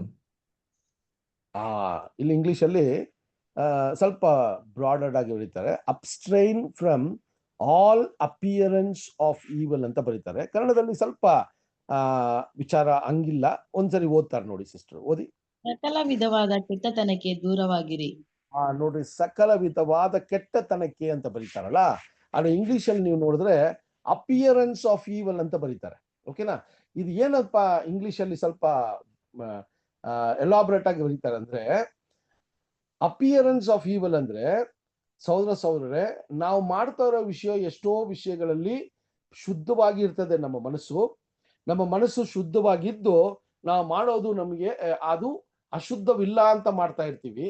ಆದ್ರೆ ಬೇರೆ ಒಬ್ರು ನೋಡೋರಿಗೆ ಅದು ಅಶುದ್ಧವಾಗಿ ಕಾಣುತ್ತೆ. ಅದು ಏನ್ರಿ, ಅದು ಅವರ ಒಂದು ಬೆಳವಣಿಗೆಗೆ ಅದು ಅಶುದ್ಧವಾಗಿ ಕಾಣುತ್ತೆ. ಅದಕ್ಕೆ ಅಪಿಯರೆನ್ಸ್ ಆಫ್ ಈವಲ್ ಅಂತಾರೆ. ಅಪಿಯರೆನ್ಸ್ ಆಫ್ ಈವಲ್ ಅಂದ್ರೆ ನಾವು ಮಾಡ್ತಾ ಇರೋದು ಬೇರೆಯೊಬ್ಬರು ನೋಡಿದಾಗ ಅದು ಅಶುದ್ಧವಾಗಿ ಕಾಣುತ್ತೆ. ಅದನ್ನ ನೀವು ಏನ್ ಮಾಡ್ರಿ ಅಂದ್ರೆ ಮಾಡಬೇಡ್ರಿ ಅಂತ ಹೇಳ್ತಾರೆ. ಸೊ ಅದರಿಂದ ಒಬ್ಬೊಬ್ಬ ಸಹೋದರರ ಒಂದು ವಿಶ್ವಾಸದ ಬೆಳವಣಿಗೆಗೆ ನಾವು ಅಡ್ಡಿ ಆಗದೆ ಇರಂಗೆ ನಮ್ಮ ಒಂದು ಏನ್ರಿ ದೇವರು ಕೊಟ್ಟಿದ್ದಂತ ಆ ಒಂದು ಏನ್ರಿ ಹೇಳ್ಬೇಕಾದ್ರೆ ಲಿಬರ್ಟಿನ ನಾವು ತುಂಬಾ ಕೇರ್ಫುಲ್ ಆಗಿ ಯೂಸ್ ಮಾಡಬೇಕು ಅನ್ನೋದನ್ನ ನಾವು ನೋಡ್ಬೇಕು ಸಹೋದರ. ಯಾಕಂದ್ರೆ ನೀವು ಈಗಲೂ ಕೂಡ ನೋಡಿದ್ರೆ ನೀವು ಈ ರಕ್ತ ಒಂದು ಪ್ರಾಣಿಯ ರಕ್ತವನ್ನ ಕುಡಿಯೋ ಒಂದು ಪದ್ಧತಿ ಸುಮಾರು ಕಡೆ ಇದು ಎಲ್ಲಾ ಕಡೆ ಇದೆ ಅಲ್ವಾ. ಏನು ಇದು ಹೊಸದಲ್ಲ ನಮಗೆ ಅಲ್ವಾ. ಸೊ ಒಂದು ಕುರಿ ಇರ್ಬೋದು, ಒಂದು ಆಡು ಇರ್ಬೋದು, ಒಂದು ದನ ಇರ್ಬೋದು, ಇದೆಲ್ಲ ನೋಡ್ಬೇಕಾದ್ರೆ ಇದನ್ನ ಕುಡಿಯೋದು ಒಂದು ಸಾಧಾರಣವಾದ ಒಂದು ವಿಷಯ ಈಗ ಅಲ್ವಾ. ಆದ್ರೆ ಆ ಆದಿ ಸಭೆಯಲ್ಲಿ ಇದು ಯಹೂದ್ಯರಿಗೆ ಒಂದು ದೊಡ್ಡ ಒಂದು ಅಡಚಣೆಯಾಗಿತ್ತು ಅಂತ ನೋಡ್ತೀವಿ. ಸೊ ಅದರಿಂದ ಈ ವಿಚಾರಗಳನ್ನ ಎಲ್ಲ ಈಗ ಯಾಕೋಬನ್ ಏನ್ ಮಾಡ್ತಾರೆ ಅಂದ್ರೆ ಅದನ್ನ ತಿಳಿಸ್ತಾರೆ. ಸೊ ಈಗ ಒಂದು ನಿರ್ಧಾರಕ್ಕೆ ಅಲ್ಲಿ ಬರ್ತಾರೆ. ಸೊ ಇಲ್ಲಿ ಪೇತ್ರನು ಮಾತನಾಡಿದ್ದು, ಪೌಲ್ ಮತ್ತೆ ಬರ್ನಬ ಮಾತನಾಡಿದ್ದು, ಮತ್ತೆ ಯಾಕೋಬ ಮಾತನಾಡಿದ್ದು, ಈ ಒಂದು ಮಹಾಸಭೆಯಲ್ಲಿ ಇಂಥ ಒಂದು ವ್ಯಕ್ತಿಗಳು ಮಾತನಾಡಿದ್ದಾಗ ಅದಕ್ಕೆ ಆದಂತ ಒಂದು ಗೌರವವನ್ನ ಕೊಡ್ತಾರೆ. ಅದನ್ನೇ 15ನೇ ಅಧ್ಯಾಯ 22ನೇ ವಚನದಲ್ಲಿ ನಾವು ನೋಡ್ಬೋದು. 15ನೇ ಅಪೊಸ್ತಲರ ಕಾರ್ಯಗಳು 15-22 ಓದೋಣ ಸಿಸ್ಟರ್.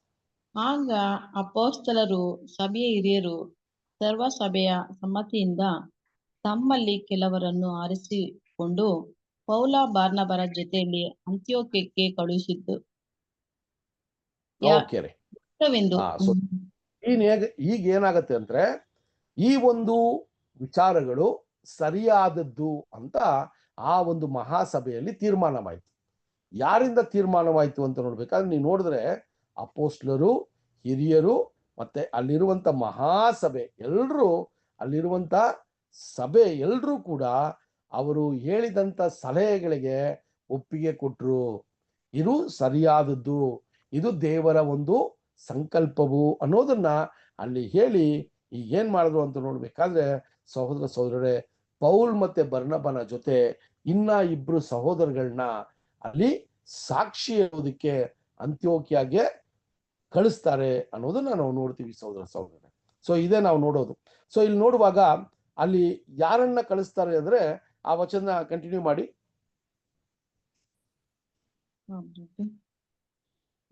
ಆದ ಕಾರಣ ಯುಕ್ತವೆಂದು ತೀರ್ಮಾನಿಸಿದರು. ಆದ ಕಾರಣ ಸಹೋದರಲ್ಲಿ ಮುಖ್ಯರಾಗಿದ್ದ ಬಾರ್ನಬನೆನಿಸಿಕೊಳ್ಳುವ ಯೂದನನ್ನು ಸೀಲನನ್ನು ಆರಿಸಿಕೊಂಡು ಅವರ ಕೈಯಲ್ಲಿ ಬರೆದು ಕೊಟ್ಟದ್ದೇನೆಂದರೆ, ನೋಡುವಾಗ 2 ವ್ಯಕ್ತಿನ ಅಲ್ಲಿ ಸೆಲೆಕ್ಟ್ ಮಾಡ್ತಾರೆ. ಒಂದು ಯೂದನು, ಇನ್ನೊಬ್ಬ ಸೀಲಾ ಅಂತ ನೋಡ್ತೀವಿ. ಇವರು ಎಲ್ಲಿದ್ರು ಅಂದ್ರೆ ಯೆರೂಸಲೇಮ್ ಒಂದು ಏನ್ರಿ ಆ ಒಂದು ಯೆರೂಸಲೇಮಿನ ಒಂದು ಎಕ್ಲಿಷಿಯಾದಲ್ಲಿ ಇವರಿದ್ರು ಅಂತ ನಾವು ನೋಡ್ತೀವಿ. ಸೊ ಇಲ್ಲಿ ಅಪೊಸ್ತಲರು ಮತ್ತೆ ಹಿರಿಯರು, ಅಲ್ಲಿ ಯೆರೂಸಲೇಮ್ ಇದ್ದಂತ ಹಿರಿಯರು ಮತ್ತೆ ಆ ಸಭಿಕರು ಎಲ್ಲ ಸೇರಿ ಇವ್ರಿಬ್ಬರನ್ನ ಈಗ ಏನ್ ಮಾಡ್ತಾರೆ, ಒಂದು ಪತ್ರವನ್ನ ಬರೆದು ಆ ಪತ್ರದ ಮೂಲಕ ಇವರಿಬ್ಬರನ್ನ ಕಳಿಸಿ ಆ ಅಂತ್ಯೋಕ್ಯದಲ್ಲಿ ಇದ್ದಂತ ಭಿನ್ನಾಭಿಪ್ರಾಯವನ್ನ ಸರಿಪಡಿಸೋದಿಕ್ಕೆ ಪೌಲ್ ಮತ್ತೆ ಬರ್ನಬ ಜೊತೆ ಇವರಿಬ್ಬರನ್ನ ಕಳಿಸ್ತಾರೆ ಅಂತ ಕೂಡ ನಾವು ನೋಡ್ತೀವಿ ಸಹೋದರರೇ. ಸೊ ಈ ವಿಚಾರಗಳನ್ನ ನಾವು ನೋಡುವಾಗ ಏನಂತ ಬರೀತಾರೆ ನೋಡ್ರಿ. ಪತ್ರದಲ್ಲಿ ಏನು ಒಂದು ವಿಷಯವನ್ನ ಬರೀತಾರೆ ಅಂದ್ರೆ ಇದನ್ನ ಕಂಟಿನ್ಯೂ ಮಾಡಿ ಸಿಸ್ಟರ್, ವಚನವನ್ನ 23 ಓದಿ. ಅವರ ಕೈಯಲ್ಲಿ ಬರೆದು ಕೊಟ್ಟದ್ದೇನೆಂದರೆ, ಸಹೋದರರಾಗಿರುವ ಅಪೊಸ್ತಲರು ಹಿರಿಯರು ಅಂತ್ಯೋಕ್ಯಕ್ಕೆ ಸೆರಿಯ ಕಲ್ಕಿಯ ಸೀಮೆಗಳಲ್ಲಿ ವಾಸಿಸುವ ಅನ್ಯಜನರೊಳಗಿಂದ ಸಹೋದರರಾದವರಿಗೆ ಮಾಡುವ ವಂದನೆ. ನೋಡ್ರಿ, ಇಲ್ಲಿ ಈಗ ಲೆಟರ್ ಬರೀತಾರೆ, ಈ ಪತ್ರ ಬರೀತಾರೆ, ಹೆಂಗ್ ಬರೀತಾರೆ ಅಂತ ನೋಡ್ಬೇಕಾದ್ರೆ ಇಲ್ಲಿ ಯೆರೂಸಲೇಮಿಗೆ ಇರುವಂತ ಅಪೋಸ್ಲರು ಮತ್ತೆ ಹಿರಿಯರು ಮತ್ತೆ ಎಲ್ಲಾ ಸಹೋದರ ಸಹೋದರರು ನಿಮಗೆ ಶುಭ ಕೋರ್ಕೋತಾರೆ ಅಂತ ಹೇಳ್ತಾರೆ. ಸೊ ಯಾರಿಗೆ ಇದನ್ನು ಬರೀತಾರೆ ಅಂದ್ರೆ ಅನ್ಯ ಜನರಿಂದ ಬಂದಂತ ಸಹೋದರ ಸಹೋದರಿಯರು ಅಂತೋಕ್ಯ ಪಟ್ಟಣದಲ್ಲಿ, ಸಿರಿಯಾ ಪಟ್ಟಣದಲ್ಲಿ ಮತ್ತು ಸಿಸಿಲಿಯಾ ಪಟ್ಟಣದಲ್ಲಿ ಇರುವಂತ ಸಹೋದರರಿಗೆ ಈ ಒಂದು ವಿಷಯವನ್ನ ನಾವೀಗ ನಿಮಗೆ ತಿಳಿಸ್ತಾ ಇದ್ದೀವಿ. ನಿಮ್ಮಲ್ಲಿ ಏನ್ ಭಿನ್ನ ಅಭಿಪ್ರಾಯಗಳಿತ್ತೋ, ನಿಮ್ಮಲ್ಲಿ ಯಾವ ವಿಷಯದಲ್ಲಿ ಅಲ್ಲಿ ಏನ್ರಿ ಒಂದು ಅಸಮಾಧಾನವಿತ್ತೋ ಅದು ಯಾವ ರೀತಿ ಬಗೆಹರಿಸ್ಕೋಬೇಕು ಅಂದ್ರೆ ಆ ಪತ್ರದಲ್ಲಿ ಬರೀತಾರೆ ನೋಡ್ರಿ. ಈಗ ಅಪೋಸ್ಲರು ಸಲಹೆಯಿಂದ ಆ ಪತ್ರ ಬರೆಯಲ್ಪಡ್ತದೆ. ಆ 24ರಿಂದ 27 ವಚನ ತನಕ ಓದಿ. 15ನೇ ಅಧ್ಯಾಯ 24ರಿಂದ 27 ವಚನಗಳು. ಆದಾಗ್ಯೂ ನಮ್ಮೊಳಗಿಂದ ಓದಿ ಹಾ. ಓದಿ ಓದಿ sister. ಓದಿ sister. ನಮ್ಮೊಳಗಿಂದ ಹೊರಟು ಕೆಲವರು ನಮ್ಮಿಂದ ಯಾವ ಅಪ್ಪಣೆಯನ್ನು ಹೊಂದದೆ ತಮ್ಮ ಮಾತುಗಳಿಂದ ನಿಮ್ಮಲ್ಲಿ ಅಸಮಾಧಾನವನ್ನು ಹುಟ್ಟಿಸಿ ನಿಮ್ಮ ಮನಸ್ಸುಗಳನ್ನು ಕಳವಳಗೊಳಿಸಿದ್ದಾರೆಂಬುದನ್ನು ಕೇಳಿದ್ದರಿಂದ ನಾವು ಕೆಲವರನ್ನು ಆರಿಸಿಕೊಂಡು ನಮ್ಮ ಕರ್ತನಾದ ಯೇಸುಕ್ರಿಸ್ತನ ಹೆಸರಿನ ನಿಮಿತ್ತ ಜೀವದ ಹಂಗನ್ನು ತೊರೆದವರಾದ ನಮ್ಮ ಪ್ರಿಯ ಬಾರ್ನಬ ಪೌಲರ ಜೊತೆಯಲ್ಲಿ ನಿಮ್ಮ ಬಳಿಗೆ ಕಳುಹಿಸಿಕೊಡುವುದು ಯುಕ್ತವೆಂದು ನಾವೆಲ್ಲರೂ ಒಮ್ಮನಸ್ಸಿನಿಂದ ತೀರ್ಮಾನಿಸಿದೆವು. ಆದುದರಿಂದ ಯೂದನ್ ಸರಿ ಸಿಸ್ಟರ್. ಸೊ ಈಗ ನಾವು ನೋಡ್ಬೇಕಾದ್ರೆ ಈಗ ನೋಡ್ರಿ ಎಂತ ಒಂದು ಪತ್ರ ಬರೀತಾರೆ ಅಂತ ನೋಡ್ಬೇಕಾದ್ರೆ ಸಹೋದರ ಸಹೋದರರೇ, ಈ ಪತ್ರವನ್ನ ನಾವು ಓದುವಾಗ ಅಪೋಸ್ಲರು ಮತ್ತೆ ಯೆರೂಸಲೇಮಲ್ಲಿದ್ದ ಹಿರಿಯರು ಎಂತ ಒಂದು ವಿಚಾರವನ್ನ ಬರೀತಾರೆ ಅಂದ್ರೆ ನಾವು ನಮ್ಮಿಂದ ಹೊರಟು ಬಂದಂತ ಒಂದಷ್ಟು ಸಹೋದರಗಳು, ಯೆರೂಸಲೇಮಿಂದ ಬಂದು ಅಂತೋಕ್ಯ ಸಭೆಗೆ ಬಂದಂತ ಸಹೋದರಗಳು ನಮ್ಮ ಅಪ್ಪಣೆ ಇಲ್ಲದೆ ವಿಚಾರಗಳನ್ನ ನಿಮ್ಮ ಹತ್ರ ಮಾತನಾಡಿ ಈ ಸುನ್ನತಿಯ ವಿಚಾರವಾಗಿ ಅದನ್ನ ನೀವು ಏನ್ ಮಾಡ್ಬೇಕ್ರಿ, ಪಾಲನೆ ಮಾಡಲೇಬೇಕು ಅಂತ ಅಲ್ಲಿ ನಿಮಗೆ ಒತ್ತಾಯ ಮಾಡಿದ್ದು ತಪ್ಪು ಅನ್ನೋದನ್ನ ಅಲ್ಲಿ ತುಂಬಾ ಸ್ಪಷ್ಟವಾಗಿ ತಿಳಿಸ್ತಾರೆ. ಇದು ಒಂದು ಆಜ್ಞೆಯಲ್ಲ, it is not a commandment ಅಂತ ಹೇಳ್ತಾರೆ ಸಹೋದರ ಸಹೋದರರೇ. ಸೊ ಇದನ್ನ ಅಲ್ಲಿ ವ್ಯಕ್ತಪಡಿಸ್ತಾ ಇದ್ದಾರೆ. ಸೊ ಯಾವ ವಿಚಾರ ಈಗ ಅಂತೋಕ್ಯದಲ್ಲಿ ಒಂದು ದೊಡ್ಡ ಪ್ರಶ್ನೆಯಾಗಿ ನಿಂತಿತ್ತೋ ಆ ವಿಚಾರಕ್ಕೆ ಒಂದು ಆನ್ಸರ್ನ ಕೊಡ್ತಾರೆ ಈಗ. ಸೊ ಸುನ್ನತಿಯ ವಿಚಾರದಲ್ಲಿ ಯಹೂದ್ಯರು ಯಾವ ರೀತಿಯ ಒಂದು ವಿಚಾರವನ್ನ ಸಭೆಯೊಳಗೆ ತಂದಿದ್ದಾರೆ ಅಂದ್ರೆ ಅದು ಒಂದು ಆಜ್ಞೆಯಾಗಿ ತಂದಿದ್ದಾರೆ. ಅದು ಇಲ್ಲದೆ ನಿಮ್ಗೆ ರಕ್ಷಣೆ ಇಲ್ಲ ಅನ್ನೋದನ್ನ ತಂದಿದ್ದಾರೆ. ಅದು ನಮ್ಮಿಂದ ಬಂದಂತ ಒಂದು ವಿಚಾರ ಅಲ್ಲ, ಅವರ ಮನಸ್ಸಿಗೆ ಬಂದಂತೆ ಅವರು ಈ ವಿಚಾರಗಳನ್ನ ನಿಮಗೆ ಹೇಳಿದ್ದಾರೆ. ಸೊ ಅದರಿಂದ ಅದು ಸರಿಯಾದದ್ದಲ್ಲ ಅಂತ ಹೇಳಿ ಈಗ ಹೇಳ್ತಾರೆ.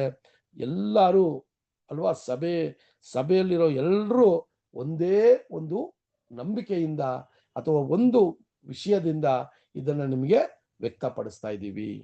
ಸೊ ಅದನ್ನ ನಾವು ಪೌಲ್ ಮತ್ತೆ ಬರ್ನಬ ಮೂಲಕ ನಿಮಗೆ ತಿಳಿಸ್ತಾ ಇದ್ದೀವಿ ಅಂತ ಹೇಳಿ ಅಲ್ಲಿ ಹೇಳ್ತಾರೆ.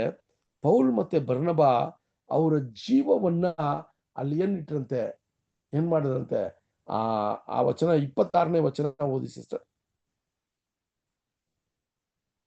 26 ಕರ್ತನಾದ ಯೇಸು ಕ್ರಿಸ್ತನ ಹೆಸರಿನ ನಿಮಿತ್ತ ಜೀವದ ಹಂಗನ್ನು ತೊರೆದವರಾದ ನೋಡ್ರಿ, ನಮ್ಮ ಜೀವದ ಹಂಗನ್ನು ಜೀವವನ್ನು ನೋಡದೆ ಪೌಲ್ ಮತ್ತೆ ಬರ್ನಬ ಸೇವೆ ಮಾಡಿದ್ದಾರೆ ಅಂತ ಅಪೋಸ್ಲರಿಂದ ಒಂದು ಅಪ್ರಿಸಿಯೇಷನ್ ಕೊಡ್ತಾರೆ. ಜೀವವನ್ನ ಕೂಡ ಅವರು ದೊಡ್ಡದಾಗಿ ನೋಡದೆ ಸುವಾರ್ತೆಯನ್ನ ಸಾರಿರೋರು ಇವರು ಯಾರು, ಇಬ್ಬರು ಅಂತ ಹೇಳ್ತಾರೆ. ಕ್ರಿಸ್ತ ಯೇಸುವಿನ ನಿಮಿತ್ತ ಅವರು ಈ ವಿಷಯನ ಮಾಡಿದ್ದಾರೆ. ಅದರಿಂದ ಈಗ ನಾವು ಯೂದನ ಮತ್ತು ಸೈಲಾಸ್ನ ಏನ್ ಮಾಡ್ತೀವಿ, ಅವರ ಒಂದು ಬಾಯಿಯಿಂದ ಕೂಡ ನಾವು ಬರೆದಿರುವಂತ ಈ ಪತ್ರದಲ್ಲಿ ಇರುವಂತ ಅವರ ಬಾಯಿಯಿಂದ ನಿಮಗೆ ತಿಳಿಸುವಂತ, ಸಾಕ್ಷಿ ಕೊಡುವಂತ ವಿಚಾರವಾಗಿ ಇವ್ರನ್ನ ನಿಮ್ಮ ಮಧ್ಯದಲ್ಲಿ ಕಳಿಸ್ತಾ ಇದ್ದೀವಿ ಅನ್ನೋದನ್ನ ಅಲ್ಲಿ ಒಂದು ಬರವಣಿಗೆ ಮೂಲಕ, ಒಂದು ಪತ್ರದ ಮೂಲಕ ಅವರಿಗೆ ತಿಳಿಸುವಂತದ್ದಾಗಿದೆ ಸಹೋದರ ಸಹೋದರರೇ. ಸೊ ಈ ವಿಚಾರಗಳನ್ನ ನೋಡ್ಬೇಕಾದ್ರೆ, ಈಗ ಈ ಒಂದು ವಿಚಾರಗಳನ್ನ ನೋಡ್ಬೇಕಾದ್ರೆ ಸಹೋದರ ಸಹೋದರರೇ, ಇದನ್ನ ಕೊಟ್ಟು ಈಗ ಈ 4 ಮಂದಿ ಸಹೋದರಗಳು ಬರ್ನಬ, ಪೌಲ್ ಮತ್ತೆ ಯೂದನು ಮತ್ತೆ ಸೈಲ ಇವರು 4 ಮಂದಿಯ ಜೊತೆ ಇನ್ನೊಂದಷ್ಟು ಸಹೋದರರು ಕೂಡ ಈಗ ಅಂತ್ಯೋಕ್ಯಗೆ ಹಿಂದಿರುಗ್ತಾರೆ.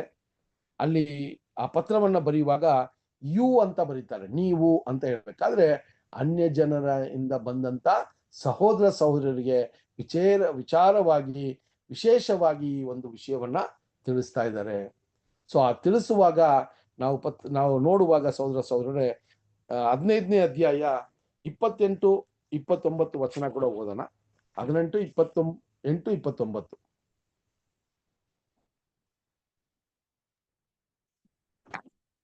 ಸೇಮ್ 15ನೇ ಅಧ್ಯಾಯ 28 and 29 ಓದಿ. ಈ ಸಂಗತಿಗಳನ್ನು ಬಾಯಿ ಮಾತಿನಿಂದಲೂ ನಿಮಗೆ ತಿಳಿಸುವರು.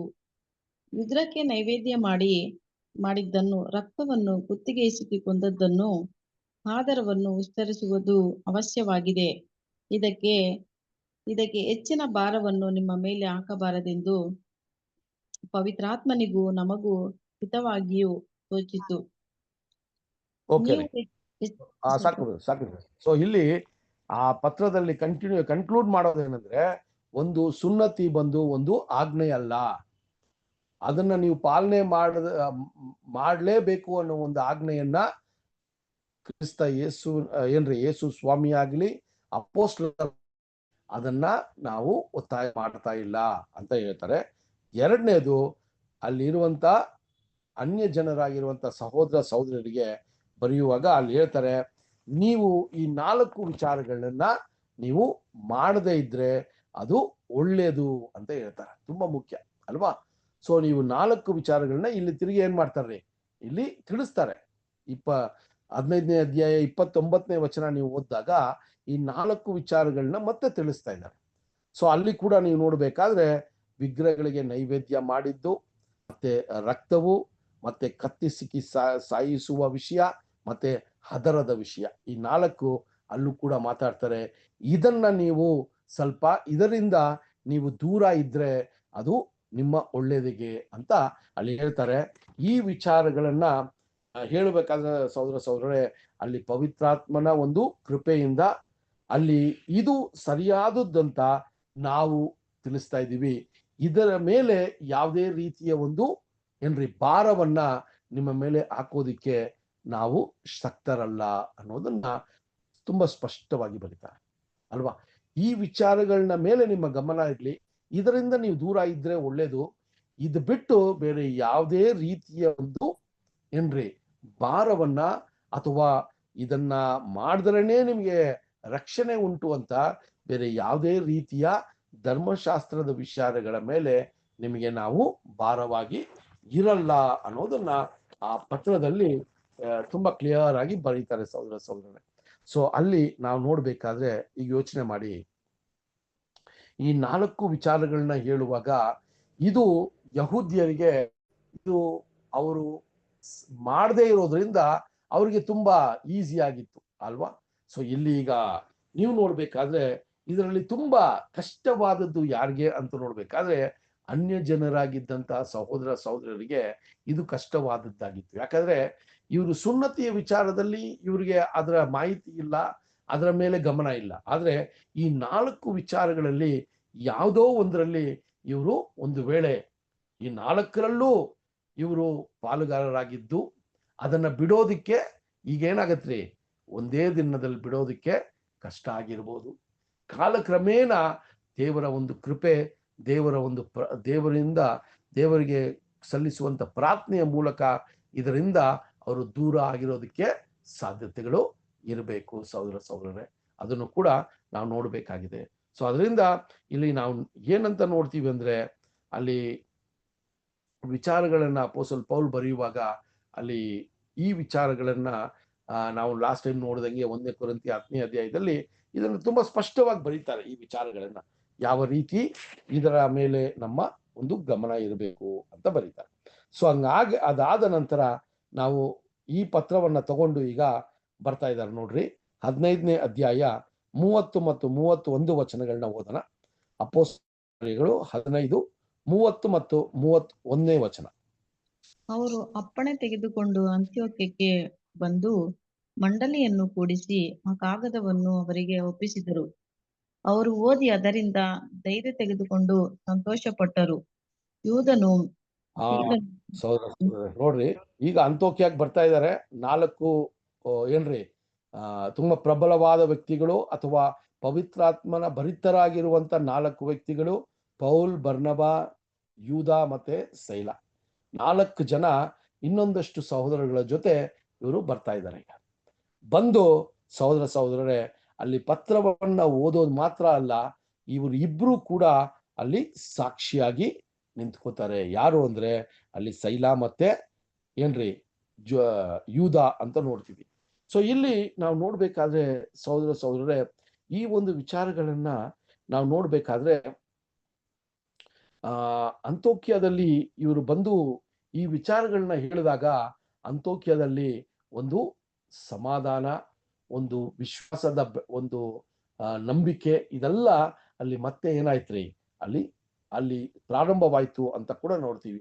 ಯಾವ ಸಭೆಯಲ್ಲಿ ಒಂದು ಗೊಂದಲಗಳಿತ್ತೋ, ಒಂದು ಏನ್ರಿ ಕಳವಳಗಳಿತ್ತೋ, ಆ ಸಭೆಯಲ್ಲಿ ಈಗ ಇದೇ ಸರಿಯಾದದ್ದು, ಇದು ನಾವು ಮಾಡಬೇಕು ಅನ್ನೋದನ್ನ ಯಾವಾಗ ಹಿರಿಯ ಸಹೋದರಗಳು ಮತ್ತೆ ಅಲ್ಲಿ ಅಪೋಸ್ಟ್ಲರ ಮೂಲಕ ಒಂದು ಸಲಹೆಗಳು ಬಂತೋ, ಅದನ್ನ ಪಾಲನೆ ಮಾಡಿದ್ರೆ ಸಾಕಪ್ಪ ಅಂತ ಒಂದು ಹೊಸ ಹುಮ್ಮಸ್ಸು ಆ ಸಭೆಯೊಳಗೆ ಅಂತೋಕ್ಯದಲ್ಲಿ ಬಂದಿರಬೇಕು. ಆ ಒಂದು ಪತ್ರವನ್ನ ಮೊಟ್ಟ ಮೊದಲನೇದಾಗಿ ಅಂತೋಕ್ಯ ಪಟ್ಟಣದಲ್ಲಿ ಇರುವಂತ ಸಭೆಗೆ ಓದ್ತಾರೆ. ಅದಾದ ನಂತರ ಅಲ್ಲಿ ಸಿರಿಯಾ ಪಟ್ಟಣಕ್ಕೆ ಮತ್ತೆ ಸಿಸಿಲಿಯಾ ಪಟ್ಟಣಕ್ಕೆ, ಇದೆಲ್ಲ ಕೂಡ ಹತ್ರ ಇರೋದ್ರಿಂದ ಈ ಒಂದು ಪತ್ರವು ಅಲ್ಲೆಲ್ಲ ಕೂಡ ಅದು ಏನಾಗಿತ್ರಿ, ಅಲ್ಲಿ ಹೇಳಲ್ಪಡ್ತು ಅಂತ ಕೂಡ ನೋಡ್ತೀವಿ. ಅಲ್ಲಿ ಆ ವಿಚಾರಗಳನ್ನ ಹೇಳುವಾಗ ಆ 31ನೇ ವಚನ ಹೇಳ್ತಾರೆ, ಅವರೆಲ್ಲ ಸಂತೋಷ ಪಟ್ರು ಅಂತ ಹೇಳ್ತಾರೆ. ಯಾಕಂದ್ರೆ ಒಂದು ವಿಚಾರವನ್ನ ದೇವರ ಚಿತ್ತದ ಪ್ರಕಾರ ಇದು ಮಾಡಿದ್ರೆ ಒಳ್ಳೇದು ಅಂತ ಹೇಳುವಾಗ ಅದು ಬೆಳೆದು ನಿಂತಿರುವ ಅಪೋಸ್ಟ್ಲರ ಮೂಲಕ ಈ ಒಂದು ಸಲಹೆಗಳು ಬಂದಾಗ ಅದರಲ್ಲಿ ಯಾವುದೇ ರೀತಿಯ ಒಂದು ಏನ್ರಿ ಡೌಟ್ ಇಲ್ಲದೆ ಅದನ್ನ ಏನ್ ಮಾಡಿದ್ರಿ, ಸ್ವೀಕಾರ ಮಾಡಿ ಅವರು ಅದರಲ್ಲಿ ಸಂತೋಷ ಪಟ್ರು ಅಂತ ಕೂಡ ನಾವು ನೋಡ್ತೀವಿ ಸಹೋದರರೇ. ಸೊ ಈ ಒಂದು ವಿಚಾರವನ್ನು ನೋಡ್ಬೇಕಾದ್ರೆ ಈಗ ಅಪೋಸ್ತಲ ಪೌಲ್ ಮತ್ತೆ ಬರ್ನಬಾ ಅನ್ಯ ಜನರ ಮಧ್ಯದಲ್ಲಿ ಮತ್ತೆ ಯಹೂದ್ಯರ ಮಧ್ಯದಲ್ಲಿ ಇನ್ನೊಂದಷ್ಟು ಸಾಕ್ಷಿಯನ್ನ ಅಥವಾ ಇನ್ನೊಂದಷ್ಟು ಸುವಾರ್ತೆಯನ್ನ ಸಾರೋದಿಕ್ಕೆ ಈ ಪತ್ರವು ತುಂಬಾ ಮುಖ್ಯವಾಗಿತ್ತು. ಇದನ್ನ ಎಲ್ಲೆಲ್ಲ ಹೋದ್ರೋ ಅಲ್ಲೆಲ್ಲ ಕೂಡ ಯಹೂದ್ಯರನ್ನ ಅಲ್ಲಿ ಕನ್ವಿನ್ಸ್ ಮಾಡಕ್ಕೆ ಮತ್ತೆ ಅನ್ಯ ಜನರಿಗೆ ಕೊಡುವಂತ ಸಲಹೆಗಳಕ್ಕೆ ಈ ಪತ್ರವನ್ನ ಎಲ್ಲೆಲ್ಲ ಹೋದ್ರು ಅಲ್ಲೆಲ್ಲ ಅದನ್ನ ತಗೊಂಡೋದ್ರು, ಅದನ್ನ ಓದಿದ್ರು ಅಂತ ಕೂಡ ನಾವು ಬರುವಂತ ಪಾಠಗಳಲ್ಲಿ ನೋಡೋಣ. ಪೌಲ್ ಎಲ್ಲಿ ತಗೊಂಡು ಹೋಗಿ ಎಲ್ಲೆಲ್ಲ ಈ ವಿಚಾರಗಳನ್ನ ಮುಟ್ಟಿಸಿದ್ರು ಅಂತ ಕೂಡ ನಾವು ನೋಡೋಣ ಸಹೋದರರೇ. ಸೊ ಹಂಗಿರುವಾಗ ಇಲ್ಲಿ ನಾವು ನೋಡ್ಬೇಕಾದ್ರೆ ಈಗ ಯೂದನು ಮತ್ತೆ ಸೀಲನ ವಿಷಯದಲ್ಲಿ ನಾವು ಒಂದು ವಚನ ಓದೋಣ. 15ನೇ ಅಧ್ಯಾಯ 32ನೇ ವಚನ ಕೂಡ ಓದನ್ರಿ. 15:32 ಓದೋಣ. ಯೂದನು ಸೈಲನು ತಾವು ಪ್ರವಾದಿಗಳಾದ್ದರಿಂದ ಸಹೋದರರನ್ನು ಅನೇಕ ಮಾತುಗಳಿಂದ ಪ್ರಬೋಧಿಸಿ ದೃಢಪಡಿಸಿದ್ದರು. ಅಲ್ಲಿ ಕೆಲವು ಓಕೆ. ಸೊ ಇಲ್ಲಿ ನಾವು ಅಂದ್ರೆ ಈ ಪತ್ರವನ್ನ ತಂದಂತ ಸಹೋದರರಾದ ಏನ್ರಿ ಜೂಡ ಮತ್ತೆ ಸೈಲನು ಯಾವ ರೀತಿ ಅಲ್ಲಿ ಸಭೆಯನ್ನ ಅಲ್ಲಿ ಏನ್ ಮಾಡಿದ್ರಂತೆ, ಅಲ್ಲಿ ದೃಢಪಡಿಸಿದ್ರು ಅನ್ನೋದು ನಾವು ನೋಡ್ತೀವಿ. ಸಹೋದರರೇ, ಈ ವಿಚಾರವಾಗಿ ನಾವು ಸ್ವಲ್ಪ ಗಮನ ಕೊಟ್ಟಾಗ ಈ ಯೂದನು ಮತ್ತೆ ಸೈಲಸ್ ಅನ್ನುವ ವ್ಯಕ್ತಿ ಯಾವ ತರ ಇದ್ರು ಅಂದ್ರೆ ಅಲ್ಲಿ ವಚನ ಹೇಳ್ತದೆ, ಅವರು ಪ್ರವಾದಿಗಳಾಗಿದ್ರು ಅಂತ ಬರೀತಾರೆ. ನೋಡಿ, ಆದಿ ಸಭೆಯಲ್ಲಿ ಆ ಯೆರೂಸಲೇಮಲ್ಲಿ ಇದ್ದಂತ ಸಹೋದರಗಳು ಅಪೋಸ್ಟ್ಲರು ಮಾತ್ರ ಅಲ್ಲ, ಅಲ್ಲಿ ಶ್ರದ್ಧೆಯಿಂದ ಭಯಭಕ್ತಿಯಿಂದ ವಿಧೇಯರಾಗಿದ್ದಂತ ಅನೇಕ ಏನ್ರಿ ಹಿರಿಯರಿದ್ರು. ಆ ಹಿರಿಯರಲ್ಲಿ ಇವರಿಬ್ರು ಕೂಡ ಏನ್ರಿ ತುಂಬಾ ಪ್ರಬಲವಾಗಿದ್ರು. ಅವರು ಒಂದು ಸಾಕ್ಷಿಯಾಗಿದ್ರು ಏನ್ರಿ ಸಭೆಗೆ. ಯೋಚನೆ ಮಾಡಿ, ಈಗ ಅಪೋಸ್ಟ್ಲರು ಈ ಪತ್ರವನ್ನ ಬರೆದು ಪೌಲ್ ಮತ್ತೆ ಬರ್ನಬಾ ಕೈಯಲ್ಲಿ ಕೊಟ್ಟು ಕಳಿಸ್ಬೋದಾಗಿತ್ತು ಅಲ್ವಾ? ಸೊ ಅದ್ರಲ್ಲಿ ಏನು ವಿಚಾರ ಇರ್ಲಿಲ್ಲ. ಆ ಪತ್ರವನ್ನ ಬಂದು ಓದಿ ಇವ್ರನ್ನ ಮನವರಿಕೆ ಮಾಡಬಹುದಾಗಿತ್ತು. ಆದ್ರೆ ನೋಡ್ರಿ, ಅಪೋಸ್ಟ್ಲರು ಮತ್ತೆ ಯೆರೂಸಲೇಮಲ್ಲಿ ಇದ್ದ ಹಿರಿಯರು ಇವರು ಇಬ್ಬರನ್ನು ಸಾಕ್ಷಿ ಕೊಡೋದಕ್ಕೆ ಕಳಿಸ್ತಾರೆ ಅಲ್ವಾ. ಡಬಲ್ ಕನ್ಫರ್ಮೇಶನ್ ಮಾಡಿಸ್ತಾರೆ ಅಂತ್ಯೋಕ್ಯ ಸಭೆಗೆ. ಇದು ಪೌಲ್ ಮತ್ತೆ ಬರ್ನಬಾ ಯಾವುದೋ ರೀತಿಯಲ್ಲಿ ಬಂದು ಈಗ ತರ ಫೋನು ಅಥವಾ ಈಗ ತರ ಇಮೇಲ್ ಕಮ್ಯುನಿಕೇಶನ್ಸ್ ಇರಲ್ಲ ಅಲ್ವಾ. ಹಳೆ ಕಾಲದಲ್ಲಿ ಬರೀ ಪತ್ರಗಳೇ ಮೂಲಭೂತವಾದ ಒಂದು ಸಾಕ್ಷಿಯಾಗಿತ್ತು. ಅದರಿಂದ ಆ ಸಾಕ್ಷಿ ಪೌಲನು ಮತ್ತೆ ಬರ್ನಬಾನೇ ಏನಾದ್ರೂ ಕ್ರಿಯೇಟ್ ಮಾಡಿದಾರಾ ಅಂತ ಒಂದು ಅನುಮಾನ ಬರಬಾರ್ದು ಅಂತ ಈ ಒಂದು ವ್ಯಕ್ತಿಗಳನ್ನ ಕಳಿಸ್ತಾರೆ. ಈ ವ್ಯಕ್ತಿಗಳು ಯಾವ ರೀತಿ ಸಭೆಯಲ್ಲಿದ್ರು ಅಂದ್ರೆ ಒಂದು ಉನ್ನತವಾದ ತುಂಬಾ ಪ್ರವೀಣರಾಗಿರುವಂತ ಸಹೋದರರನ್ನ ಅಲ್ಲಿ ಅಂತೋಕ್ಯಾಗೆ ಕಳಿಸ್ತಾರೆ.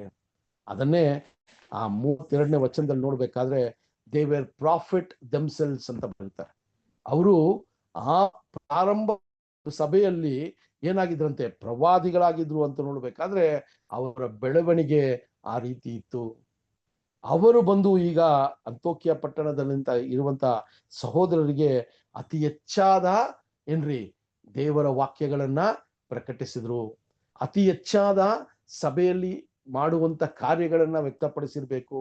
ಸಭೆ ಯಾವ ರೀತಿ ಅನ್ಯೋನ್ಯತೆಯಿಂದ ನಡಿಬೇಕು, ಸಭೆ ಯಾವ ವಿಚಾರಗಳನ್ನ ಸತ್ಯಗಳನ್ನ ಇನ್ನ ತಿಳ್ಕೋಬೇಕು, ಇದೆಲ್ಲ ಅಲ್ಲಿ ಅದೇ ನೋಡುವಾಗ ವಚನಗಳು ಬರೀತಾರೆ, the brothers with many words ಅಂತ ಬರೀತಾರೆ. ಅತಿ ಹೆಚ್ಚಾದ ವಾಕ್ಯಗಳಿಂದ ಅತಿ ಹೆಚ್ಚಾದ ಮಾತುಗಳಿಂದ ಅವರನ್ನ ಏನ್ ಮಾಡಿಸಿದ್ರಂತೆ, ದೃಢಪಡಿಸಿದ್ರು ಅಂತ ಬರ್ತದೆ ಸಹೋದರರೇ. ಸೊ ಅದರಿಂದ ಈ ವ್ಯಕ್ತಿಗಳು ಒಬ್ಬೊಬ್ಬರನ್ನ ನಾವು ನೋಡುವಾಗ ಅಪೋಸ್ಟಲರು ಮಾತ್ರ ಅಲ್ಲ, ಆ ಒಂದು ಆದಿ ಸಭೆಯಲ್ಲಿ ಇದ್ದಂತ ಸಹೋದರಗಳು ಅಷ್ಟು ಬೆಳೆದಿದ್ರು ಅಂತ ಕೂಡ ನಾವು ನೋಡ್ತೀವಿ. ಸೊ ಈ ವಿಚಾರಗಳನ್ನ ನಾವು ನೋಡ್ಬೇಕಾದ್ರೆ ಸಹೋದರರೇ, ಅಲ್ಲಿ ಅನೇಕ ಕಾಲ ಸಮಯ ಈ ಇಬ್ರು ಸಹೋದರಗಳು ಅಂತೋಕ್ಯದಲ್ಲಿ ಆ ಸಭೆಗೆ ಒಂದು ಆದರಣೆಯಾಗಿ ಅಥವಾ ಅವ್ರನ್ನ ಬಲಪಡಿಸೋದಕ್ಕೆ ಅವರು ಅತಿ ಹೆಚ್ಚಾದ ಸಮಯ ಅಲ್ಲಿ ಇದ್ರು ಅಂತ ಬರೀತಾರೆ. ಎಷ್ಟು ದಿನಗಳ ಕಾಲ ಅಥವಾ ಎಷ್ಟು ತಿಂಗಳ ಕಾಲ ಅಂತ ನಮ್ಗೆ ಗೊತ್ತಿಲ್ಲ, ಆದ್ರೆ ಅಲ್ಲಿ ಇದ್ದಿದ್ದಾರೆ ಸುಮಾರು ದಿನ. ಅದಾದ ನಂತರ ಅವರು ಮತ್ತೆ ಯೆರೂಸಲೇಮಿಗೆ ಹಿಂದಿರುಗುವ ವಿಚಾರಗಳನ್ನ 15ನೇ ಅಧ್ಯಾಯ 33 ಮತ್ತು 34 ವಚನಗಳನ್ನ ಓದೋಣ. 15, 33 ಮತ್ತು 34. ಅನೇಕ ಮಾತುಗಳಿಂದ ಪ್ರಬೋಧಿಸಿ ದೃಢಪಡಿಸಿದ್ದರು. ಅಲ್ಲಿ ಕೆಲವು ಕಾಲ ಕಳೆದ ನಂತರ ತಮ್ಮನ್ನು ಕಳಿಸಿದವರ ಬಳಿಗೆ ತಿರುಗಿ ಹೋಗುವುದಕ್ಕೆ ಸಹೋದರರಿಂದ ಅಪ್ಪಣೆ ತೆಗೆದುಕೊಂಡರು. ಆದರೆ ಪೌಲನು ಬಾರ್ನಬನು ಅಂತಿಯೋಕ್ಯದಲ್ಲಿ ನಿಂತು ಬೇರೆ ಅನೇಕರೊಂದಿಗೆ ಉಪದೇಶ ಮಾಡುತ್ತಾ ಕರ್ತನ ವಾಕ್ಯವೆಂಬ ಸುವಾರ್ತೆಯನ್ನು ಸಾರುತ್ತಾ ಇದ್ದರು. ಓಕೆ, ಸೊ ಅಲ್ಲಿ ನಾವೇನ್ ನೋಡ್ತೀವಿ ಅಂದ್ರೆ 33-34ರಲ್ಲಿ ಅಲ್ಲಿ ಬಂದಂತ ಸಹೋದರಗಳು, ಯೆರೂಸಲೇಮಿಂದ ಬಂದಂತ ಸಹೋದರಗಳು, ಆ ಪತ್ರವನ್ನ ತಂದಂತ ಸಹೋದರಗಳು ಈಗ ಇಲ್ಲಿ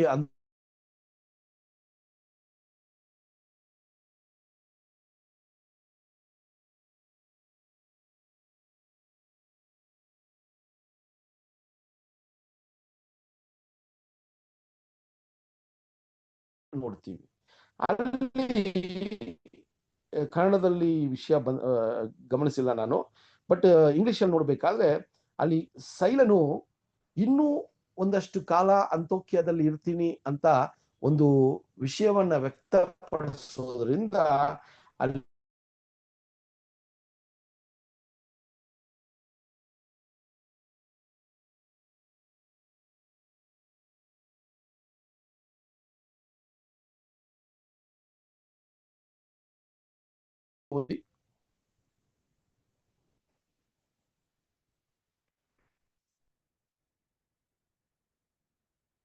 ಮೂವತ್ಮೂರು 34 ಓದಿ. ಮತ್ತೆ ಅಪೊಸ್ತಲರ ಕಾರ್ಯಗಳು 15, 33, 34. ಅಲ್ಲಿ ಕೆಲವು ಕಾಲ ಕಳೆದ ನಂತರ ತಮ್ಮನ್ನು ಕಳುಹಿಸಿದ್ದವರ ಬಳಿಗೆ ತಿರುಗಿ ಹೋಗುವುದಕ್ಕೆ ಸಹೋದರರಿಂದ ಅಪ್ಪಣೆ ತೆಗೆದುಕೊಂಡರು. ಆದರೆ ಪೌಲನು ಬಾರ್ನಬನು ಸರಿ ಸಿಸ್ಟರ್. ಸೊ ಅಲ್ಲಿ ಕನ್ನಡದಲ್ಲಿ ಈ ವಿಚಾರ ಬಂದಿಲ್ಲ. ನೀವು ಇಂಗ್ಲಿಷಲ್ಲಿ ನೋಡ್ಬೇಕಾದ್ರೆ 34ನೇ ವಚನ ಹೇಳ್ತದೆ, ಸೈಲನು ಅಲ್ಲಿ ಇರೋದಿಕ್ಕೆ ಅವರ ಒಂದು ವ್ಯಕ್ತಪಡಿಸಿದ್ರು ಅಂತ ಬರ್ತದೆ. ಓಕೆನಾ? ಅಲ್ಲಿ ಇಂಗ್ಲಿಷಲ್ಲಿ ನೋಡ್ಬೇಕಾದ್ರೆ notwithstanding it pleased Silas to abide there still ಅಂತ ಬರ್ತದೆ. ಇನ್ನೊಂದಷ್ಟು ಕಾಲ ನಾನು ಇದ್ದು ಬರ್ತೀನಿ ಅಂತ ಹೇಳಿ ಸೈಲನು ಹೇಳುವಾಗ ಅವರನ್ನ ಬಿಟ್ಟು ಯೂದ ಮತ್ತೆ ಮಿಕ್ಕಿರುವಂತ ಸಹೋದರಗಳು ಅಲ್ಲಿ ಹಿಂದಿರುಗಿದ್ರು ಅಂತ ವಚನ ಹೇಳ್ತದೆ.